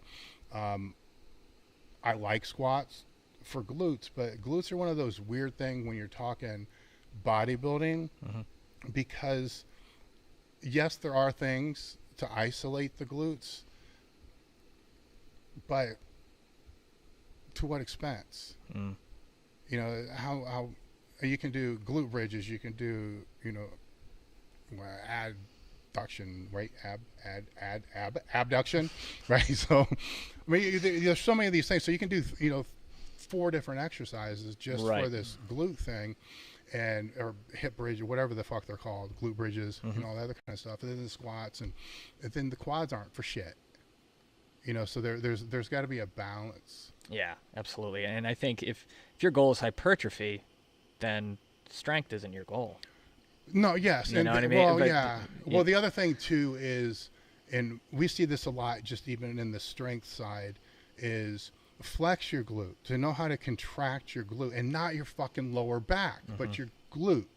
And there's a difference. It's a big fucking difference. Sure, and a lot of people don't, when they're shown what it really is, I mean, you've done it with some of the people out here, their butt cramps in like 3 seconds. Oh yeah, no, you know, absolutely. Yeah, so obviously if that's a big part of it too, is you got to be able to contract, you know, the muscle that you're trying to stimulate. But when you're dealing with a big compound movement like that, that's where I'm running in circles right now, because when you're dealing with a big heavy compound movement like that, how much really isolated activation are you going to achieve? Right. Unless you're going to use a ridiculously slow tempo and go into just special segmented type of training for the range of motion that's going to, you know, kind of target that the best. There's just to hit the fucking squats right, hit them hard, hit them deep, and then worry about the isolated stuff. Oh yeah. When you get to the later, deeper in the program. There you go. All right, Randy Malinowski. No question, just sending in some funds. Work is cutting into elite FTS time. I guess it's time to find a new job. Thanks, guys. We're hiring. Yeah. Jay Bell says, and I swear this is not me. I did not send this in. He goes, He goes, Dave just wanted to say hiring Sam Brown was a great move. Sam has been putting out great content for the Elite FTS channels. We agree. That's thanks, Mom.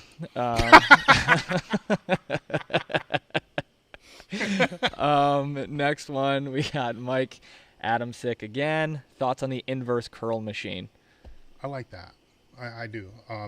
Let me back up a little bit. I'm not going to make what do you say when you're 100% certain?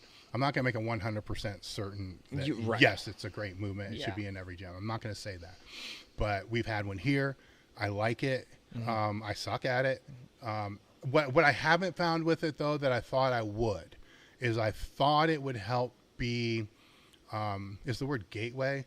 Something to be able to get somebody to a glute ham raise? Like a bridge. A bridge? Yeah. Or a regret, it would be a regression of like a GHR. It hasn't been. It hasn't been. It's essentially exactly what it is, which is what they call a Bulgarian leg curl. The Nordic leg curl. curl is essentially all it is. But it's another tool in the toolbox. I was kind of hoping when we got it, it would be something to get people to the glute ham raise.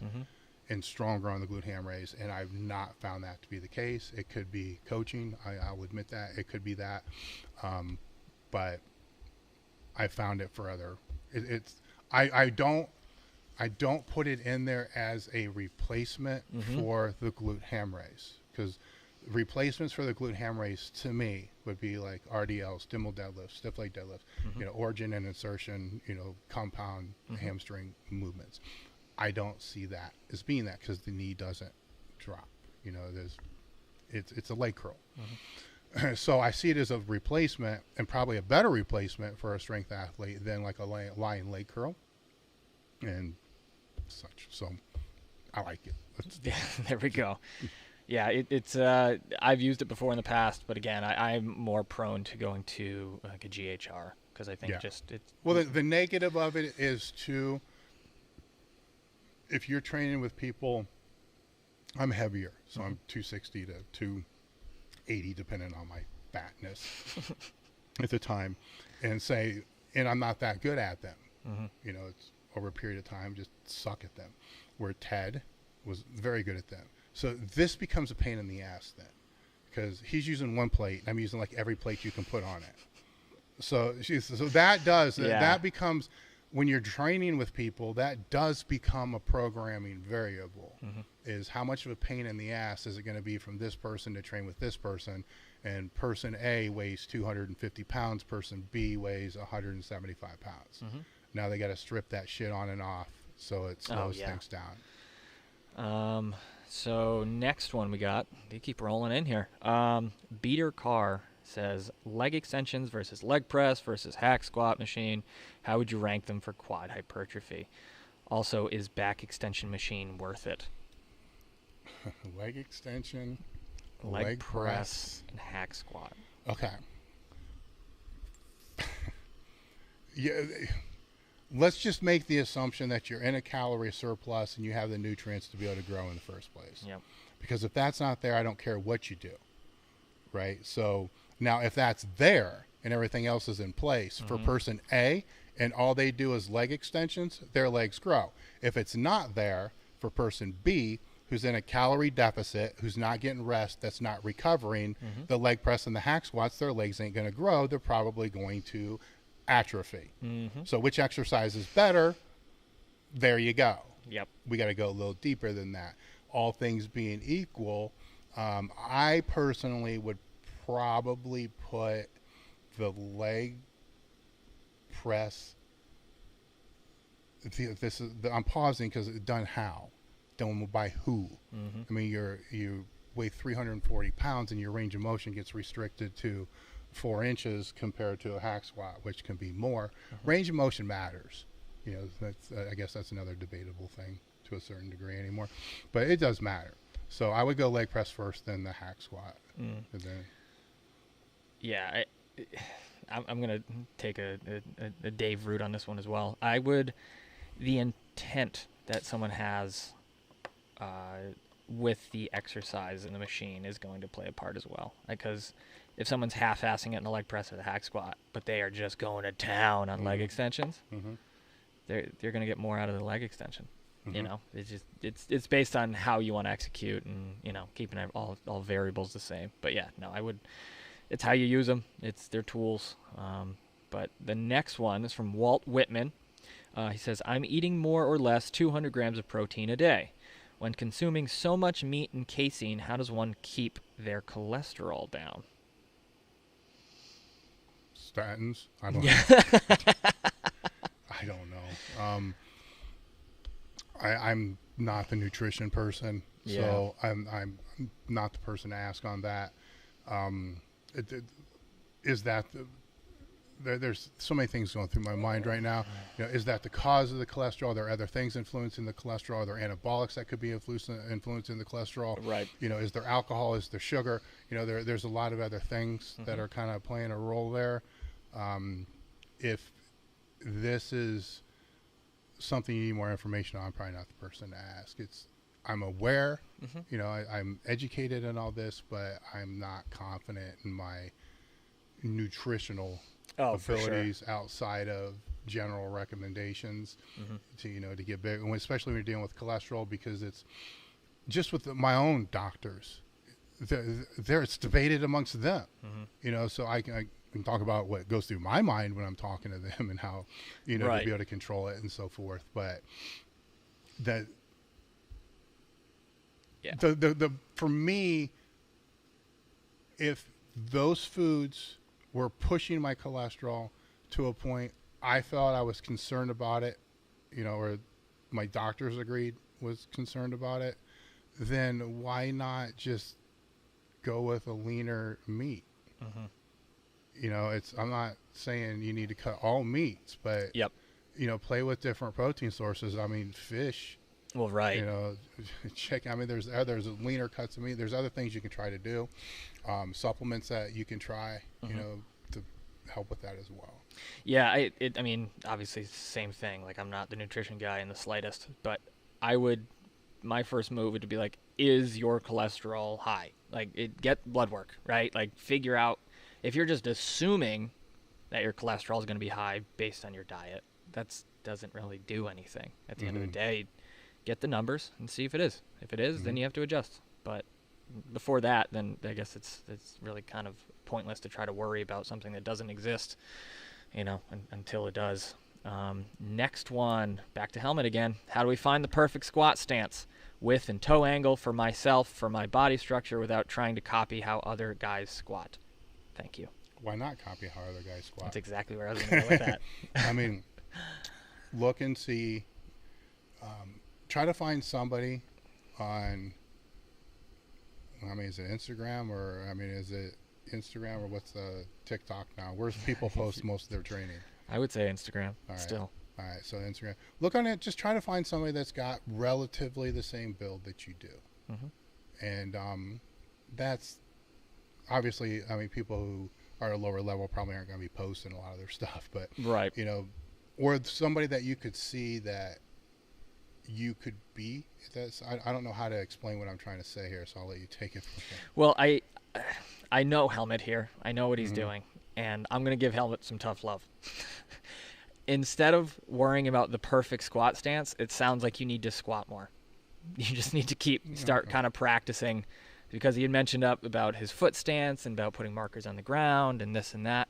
And it's like, just let's get some practice going and figure out what works for you.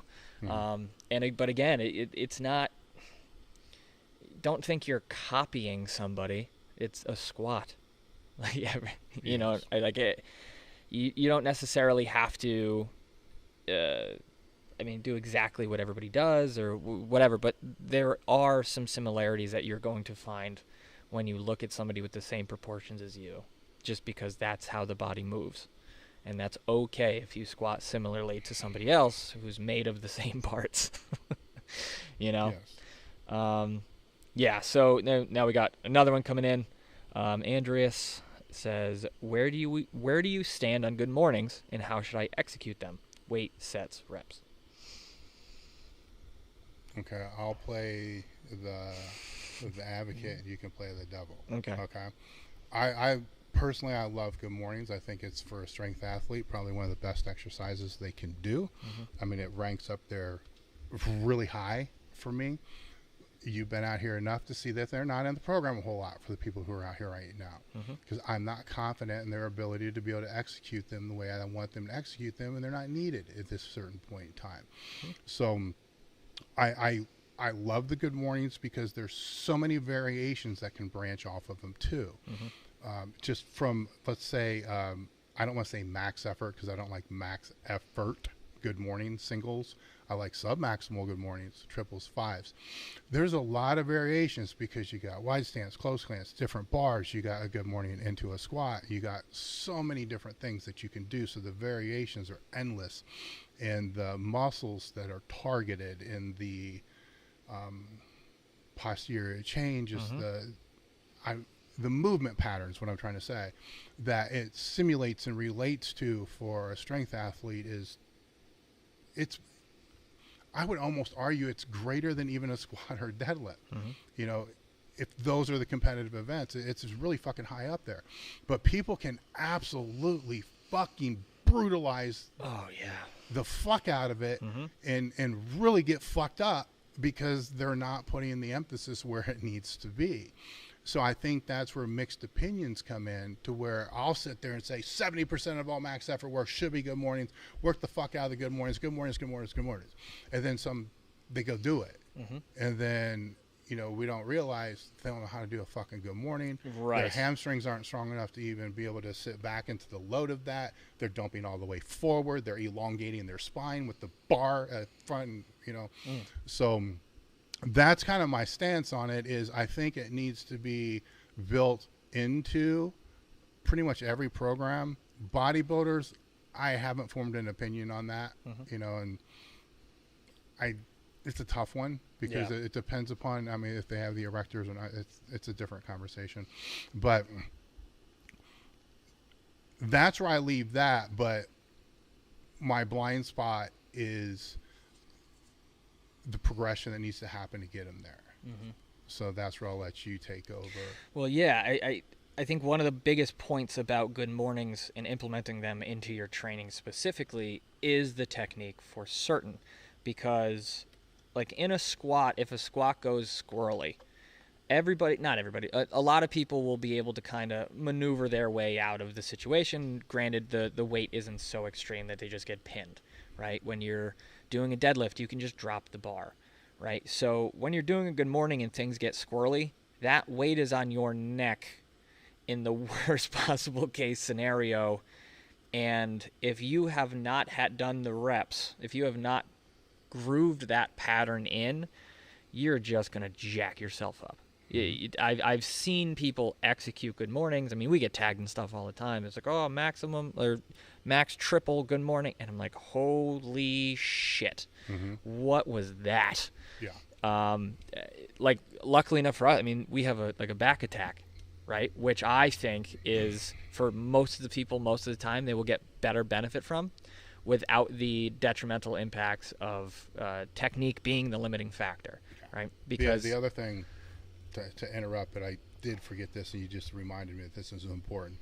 I'm not a fan of a straight bar good morning, right? Because of the reasons that you're saying. So we have ways here.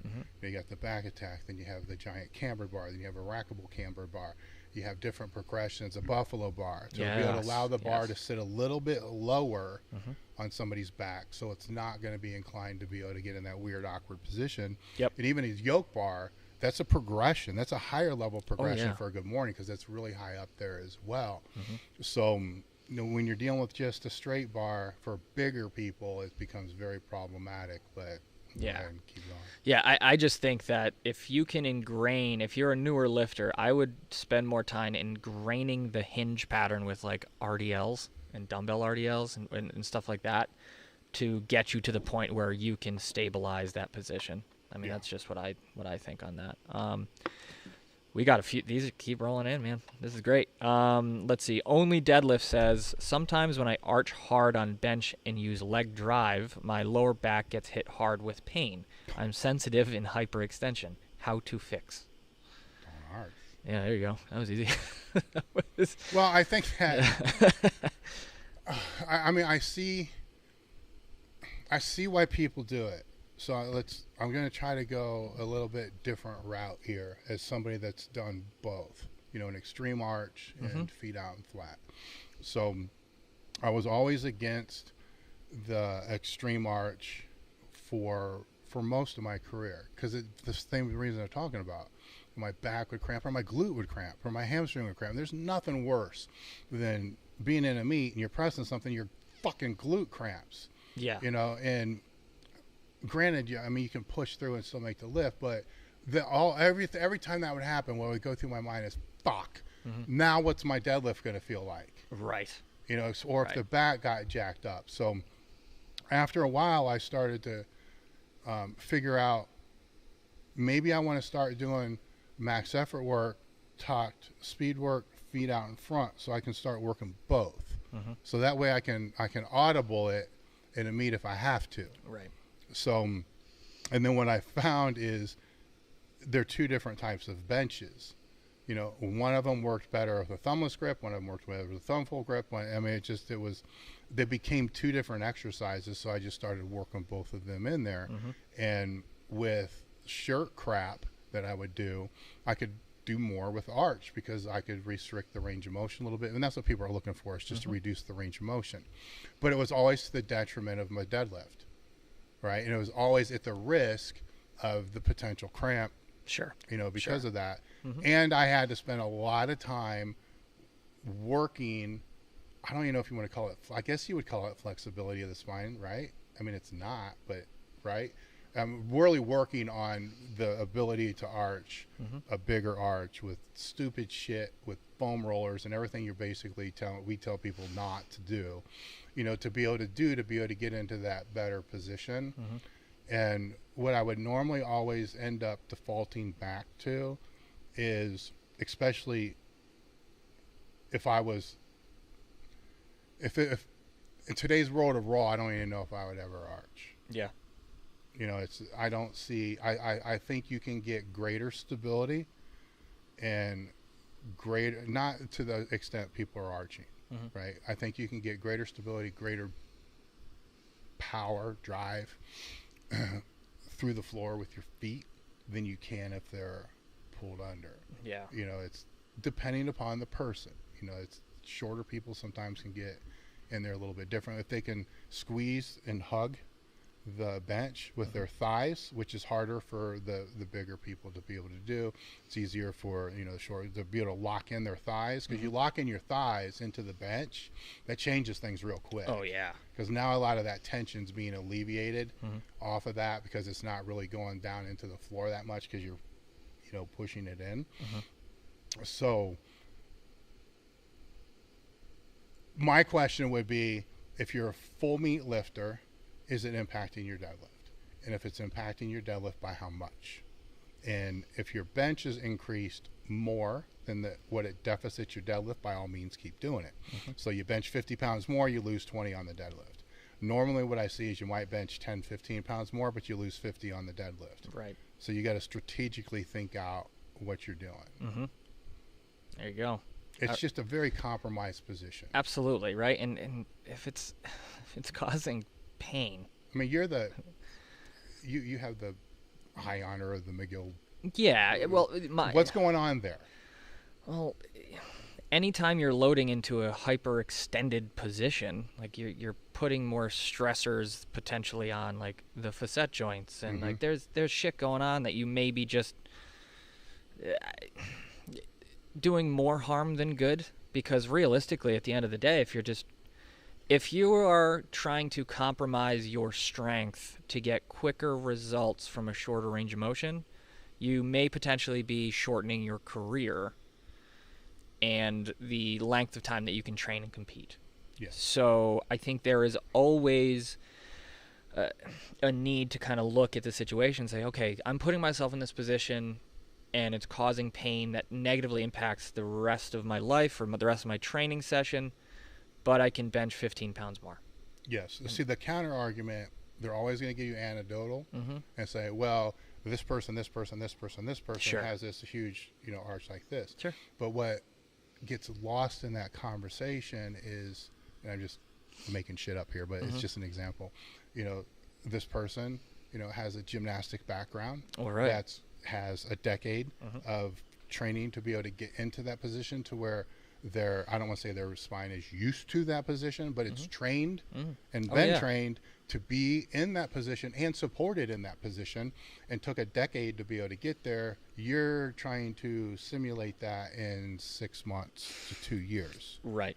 So that's lower the expectations, I think, is kind of what we're saying here with that. You know,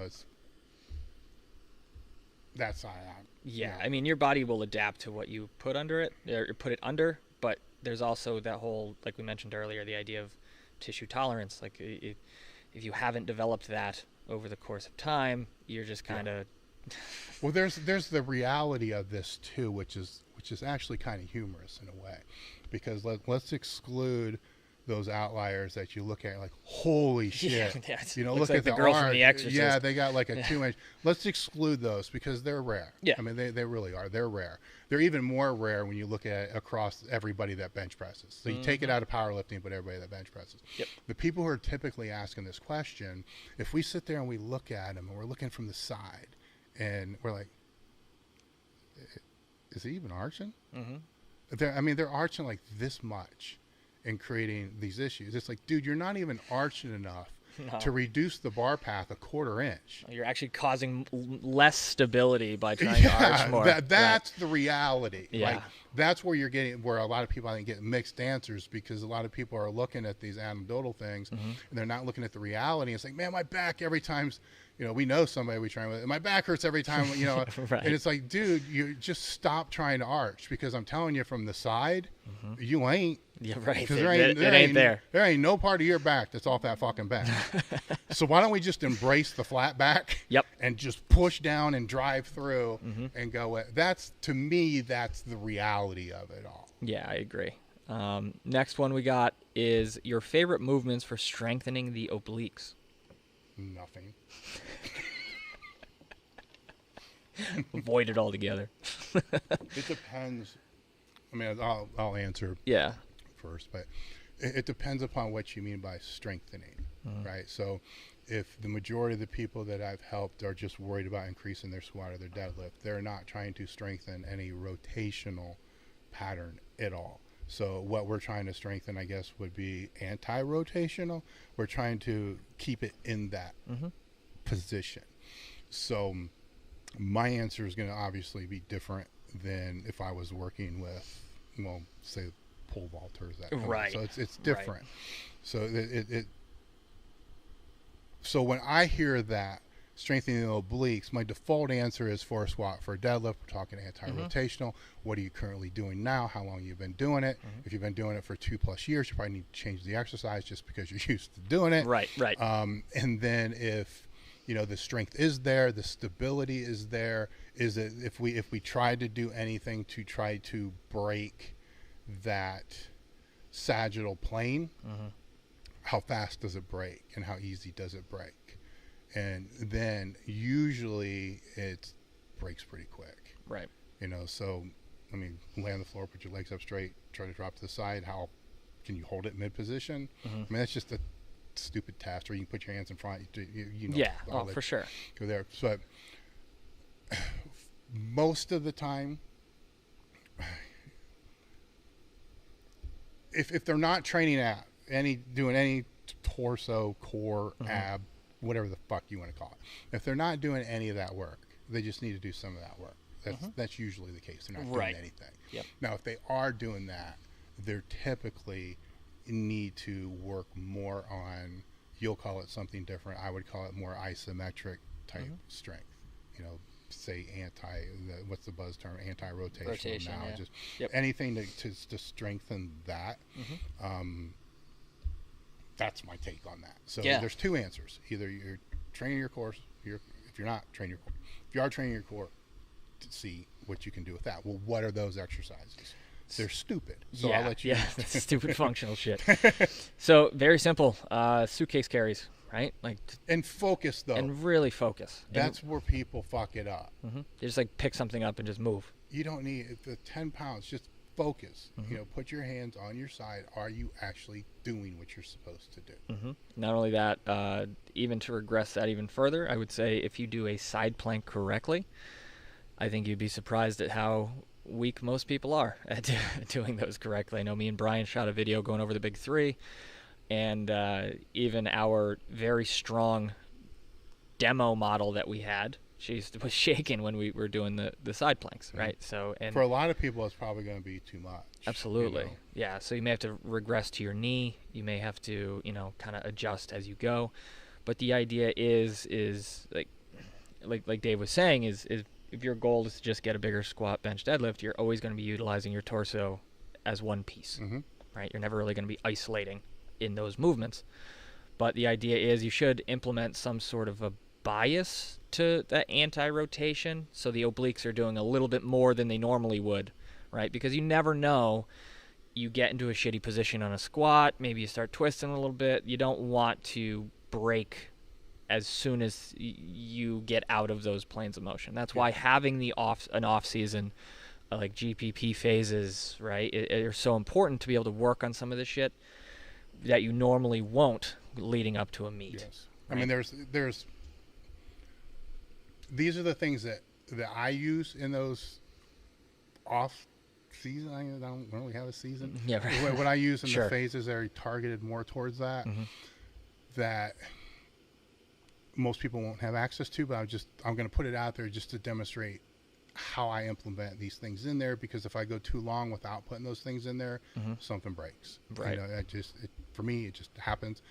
I'm not going to say it's going to happen to everybody else, but you do this long enough, you don't pay attention to Sure. the details, something's going to break. A tsunami bar. Yep. And when I do the tsunami bar squats, I'm not so concerned with the depth, even though I try to go as deep as I can. I'm not concerned about weight. I'm concerned about when I stand up and that bar is moving.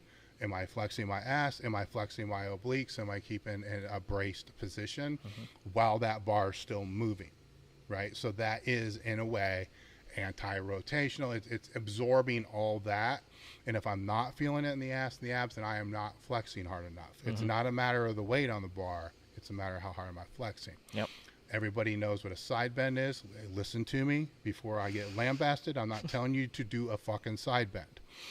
If you take a cable attachment like you would use on a push down functional trainer machine, put it to your side like going down, so you're pressing your arm straight down to your side, and do a side bend that way. So you're pushing down into it. Don't worry about pushing down into it. Don't worry about the bending into it. That's not what I'm concerned about. I'm concerned about bringing it back up and resisting. So taking that eccentric and almost trying to over accentuate that eccentric with the positioning of the obliques and the side. While I'm doing that, again, weight's not, because your triceps are going to get fatigued. I mean, you don't want that shit to be fatigued. This is a learning. I almost think of it more as an educational thing. Are my obliques firing? If there's that word, activated firing. Right. Are they doing what I want them to do to the extent that I need them to do? And normally when I have to reintroduce these things, when I'm just coming off of having to reintroduce them for a few weeks, it's bad. I mean, it's really bad, to where it's like, fuck, I don't even know how to get this bad. And then you have that meathead conversation. Well, how'd you let this happen, you fucking idiot? You know better than this. Right. But the only reason I'm throwing those out there is because they're, you don't need to get on the ground. I mean, they're washed up meathead type things, right? So it's easier to do. You don't feel like an idiot trying to do them. But you better know how to contract and have the intent of the muscle groups you're trying to work, or these things aren't going to do shit for you. Another good one I like to do is a seated band Zercher, where I just pull, back into. Again, that's completely worthless if you don't know what this is supposed to do. The things that you're talking about, the planks and those things, those are going to introduce you to what it should feel like. That's it. Right? So once you get that down, then you can move off to trying to find other things that have that same intent. Because the suitcase carry is the one I see fucked up more than anybody. Oh, yeah. Anything. They just grab something and start walking around. And it's like, dude, if you do this right, just one trip down this little gym, you're gassed. You should be ready to go the other side. Yeah, this shouldn't be like you're going to go walk around the block carrying a fucking... and if you can and do it right, fucking all the power to you. Yeah, then you probably graduating from having to do this. Find something else. Yeah. No, I definitely agree. It like we had mentioned earlier with the activation stuff, it's just bringing awareness to the area, making sure that you're, feeling what you're supposed to feel. Another question. Here we go. From our buddy Helmet here. Let's see. How did you guys at Westside develop so much hip mobility for ultra-wide box squats without wear and tear on your hips? Did you guys ever stretch or work on mobility at Westside? I laugh because you definitively had wear and tear on your hips. Yeah. Let me see. I don't want to go through the guys I trained with too. How many hip replacements? But I almost want. Part of me wants to say that's anecdotal because I know people that were close stance squatters that also had hip replacements too. Yep. So it's a tough road to go down. But I know a lot of people that have had hip replacements, but I'm also in my mid-50s. So there's and the people I know have been training for 35 years. So you see what I'm trying to do here. I'm trying to I'm trying to justify, right? But it was different. I don't know. I'm just going to tell you, I'm going to answer the question, but then I'm going to answer what I think. We didn't have a choice. I remember the first time I used to be a medium stance squatter, not close, but medium, before I came to Westside. And I remember the first squat session I did, and it was when Louis still had a commercial gym, and Dimmel was the one that I was training with, and it was a sumo-based rack, which nobody had sumo-based racks at the time. So finally, I'm like, thank God, finally I could actually get because I wanted to squat wider, but I never could because the rack's always limited where you wanted. But naturally, I always felt like I wanted to be out wider. So I'm just going to default and say my hip structure was better suited for that. So there's one answer. I mean, there's one part of the answer immediately. If my default is always wanting to go there, then that's probably pretty telling on that. But and we squatted on a hassock, which is like a footstool, and it maybe was a 12-inch hassock. I mean, it was fucking down there. That was normal kind of at the time as well. My hips were, and it was all the fucking way out there, and my hips were fucked that's all I remember. My hips were fucked up, for 2 weeks. That my hips were fucked up, and I remember I could barely breathe because we were working on 45 seconds rest with 455. It's like boom, boom, boom, boom. Like fuck. I'm like, I can't let Matt. He's stronger than me by far. 1,000-pound squatter at the time, but to me, it's just fucking. I can't let this fat fuck beat me on this. It's 45 seconds. If anything, I should be able to. It's not that heavy. I should just be able to outlast him because it's 45 seconds. He's got to die. I was so wrong. But my hips were just blank. But there wasn't, even when I did the earlier seminars before I knew better, I'm kicking everybody. Get your fucking feet out. Get your feet out. Everybody squat wide. It didn't matter who the fuck you were. Squat wide. And there's still people like that today. I don't feel that way. Anymore, and it wasn't really a gear thing. It was fucking everybody. I didn't care fuck what sport you did. Get out there, wider stance. And to a degree, I still do believe this is true. A wider stance squat will make a closer stance squat stronger. A closer stance squat strong will not make a wider stance. So there's that bullshit, but there's that. So I'm not going to try to justify it. I'm just going to say that's what it was. So when people came in, there was no choice. Get your fucking feet out and sit down. That was what you were doing. And then after 3 or 4 weeks, it'd be... Now, sometimes we'd have to start them on a little bit higher box. And so the first session, they may stay on that box. So say it's a 14-inch box. And then the next session, they might go 14-inch box for the first 4 sets, pull a mat out for the next 4 sets. And then the next week, it might be starting at that 13.5 for the first 4, then pull it out until we got them to where it needed to be, which for most of us, it was a 14-inch box. Now where that is, relatively to parallel. Back then it was lower than what I'm going to use now, but my ass is bigger. So that makes up that difference too. That's how we did it though. We worked it down by rubber mats over a period of time, but we're always trying to work it down. And then even with the ones that, like myself, that were there for a longer period of time, every now and again, the fuckers would pull a mat out, you know, just to see, you know, are you able to be able to still maintain your positioning and your tightness lower, because say you get to a meet and you got to go a little lower because the opener or judges or whatever it was going to be. So we worked it a little different than what I would have people do now. So it was forced upon us. I mean, that's not what I would do, you know. So first off, I would determine, I mean, we've already answered some of his questions at this point. I agree with what Sam was saying for you. Just find a squat position you feel comfortable with and use it, you know. And this is going to sound a little fucked up, but a shitty looking squat that maintains a shitty looking squat 2 months from now, but is 50 pounds stronger, is still a stronger squat. Correct. Right. And it's still a stronger person. So sometimes the positions beginners are trying to put themselves in, they're not prepared for, B, they're not strong enough for, and C, they don't have the mobility for. So find what you can do and then stay there. This is another reason why I kind of really like the box squat, you know, because you can take them up a little higher, find that good spinal position that you want, find the bar path that you want, use the higher box, get a little bit stronger on that, knowing phase 2, phase 3. Just gives you that ability to adjust as you go. Know where you want to go. Like, so the conversation that we would have, you know, say if he's out on one of these train your ass off things, is where you want to be here in a year.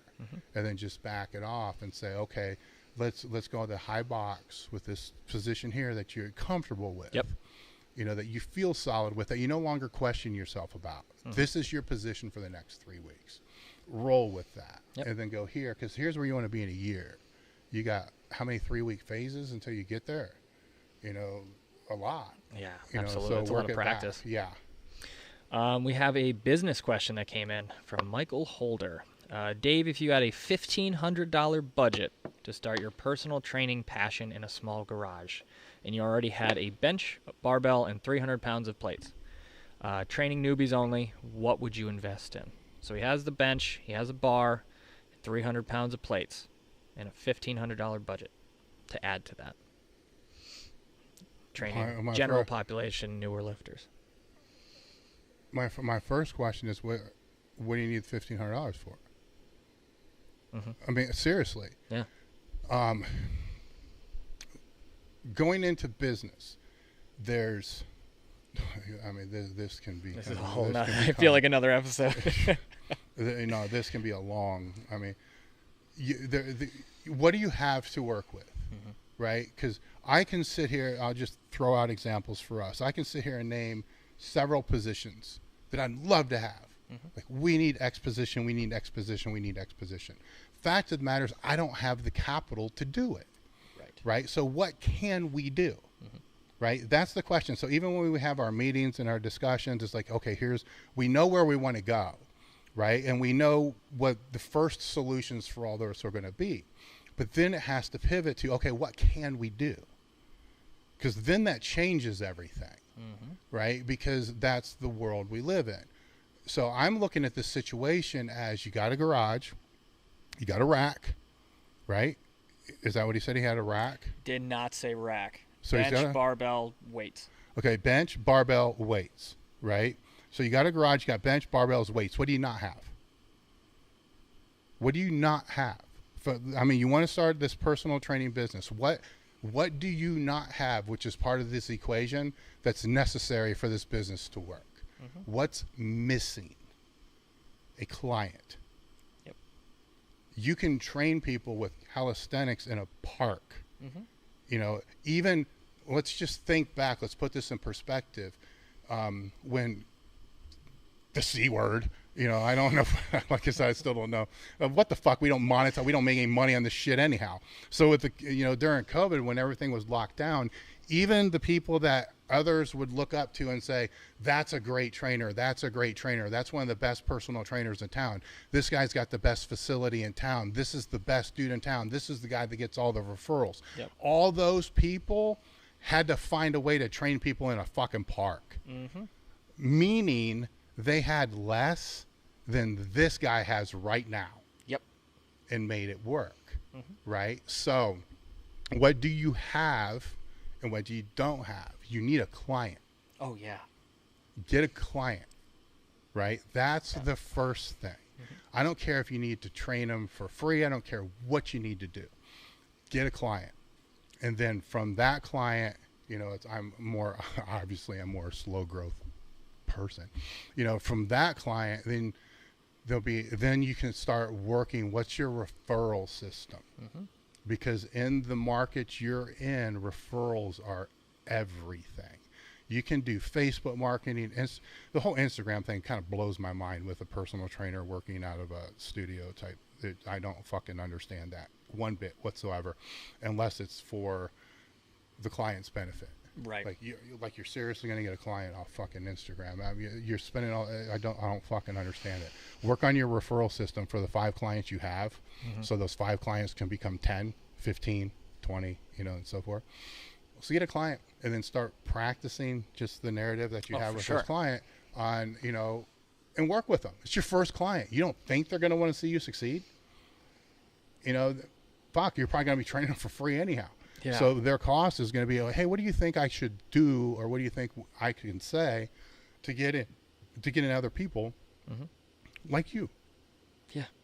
There you go. And then go from there. Now, equipment-wise, because I should probably try to sell something, I would go with a power rack, mm-hmm. right? But at this point, I don't know, unless you're going to use it yourself. I mean, this is a whole other conversation too. When you're beginning what he's talking about beginning, anything that you put in there, you need to put in there for your client's benefit, but you also better put it in there for the benefit that you're going to want to use it yourself. Right. Because if you decide to go a different path, at least you end up with a home gym. You know, so you're going to need a rack at some point just for your lower body squats. Oh, for sure. Stuff like that. Billy4 asks, what gear do you offer that is IPF or USPA approved? I think all of our, I don't know, I think all of our sleeves and wraps are USPA approved. I'm not going to approve it. I'm not going to pay again. Mm-hmm. I will say that, but I do think that we paid up through this year, but I'm not going to. The last time we had to pay, it's 3 times as high as what it was the time before, and we don't sell enough of it to even. Right. That's just with the USPA. Yep. Now the IPF, I don't know if we still sell Mark's sleeves or not, but Mark's may be the only one. Yeah, that's what I thought. Maybe Reband. I don't pay that much attention to it because not enough powerlifters buy from us. Mm-hmm. Competitive powerlifters. I mean, right. I hate to say it. I wish they did. Oh, yeah. But we've never had that huge market for that for us to even think that. I fucked up paying the USPA dues, to be honest with you, because we never, and even when it was very low, just never recouped it. No, I mean, it wasn't that much, like $1,500 or whatever. I don't quote me on that. I could be right. But it wasn't. The IPF is fucking ridiculous. That was $100,000 or something. No, it was $375,000. Holy shit! You know, and I'm like, well, fucking, we make like fucking $200 a year on competitive powerlifters. Yeah. So I'm not doing that. It's a bad business model. If we still have the Mark's knee sleeves, mm-hmm. and maybe Reband. I don't follow it. You know, so check with your federation first. Let's do mm-hmm. that. Let's make it easy. Check with the federation first. Go that route. If it is the USPA, you know, I don't know. Mm-hmm. I mean, keep in mind that I'm not going to renew it. So it's not going to happen again after that. And I don't have no bad feelings with them. I have no bad falling out. There's nothing. It's just not worth it for us to do. It actually probably wasn't worth it from when they started to institute it in the first place. So that's just kind of where it is. All right, we have 2 more questions right here. Actually, one's a statement. It's from the one who was talking about hyperextending his back on the bench and overarching. He goes, "Thanks for the answer. I will figure out better setup for bench on this deload. The pain in my lumbar was so bad I couldn't walk. Now Well, I wear a you belt, know that's still not pain." right. You Yeah, know that's not right. that's not good. So now that's fucking your squat up. Not Yeah, just your right. deadlift. It's fucking his And life you're up. fucking your life up. Yeah. Next question, and it's the last one I see right now. In your squat manual and some of the articles online, you talk about arching the back hard before you squat. Do you mean to hyperextend the lower back? No. At the time, maybe. Let me give you a little context here. That was before I realized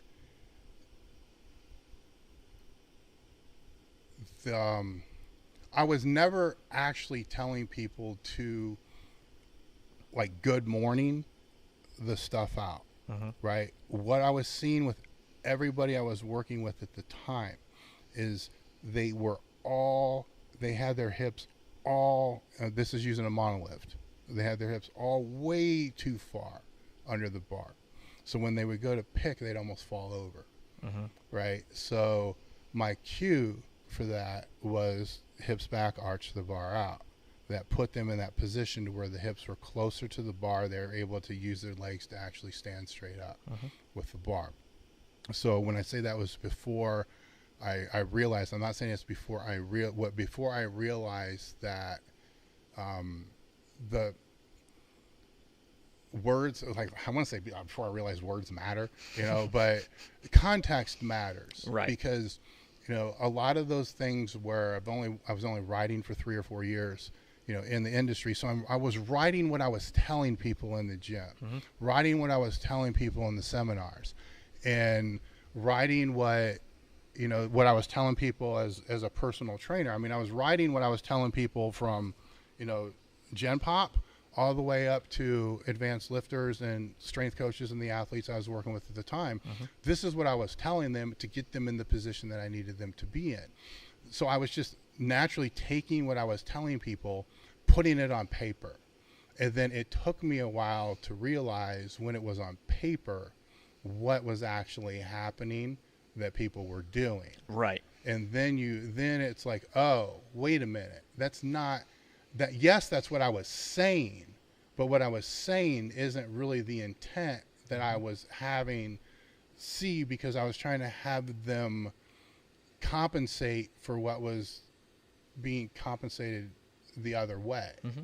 So if you listen to the instructional type videos that I've done over the past few years, you're seeing I'm really taking my time putting context into the cues that I'm telling people, so things like this don't resurface. Right. Because I can say I was wrong, right, for the people that are going to interpret that as written. And I should have known better when writing it what was actually down and how it would be interpreted. And I didn't. But then I wouldn't be, you learn.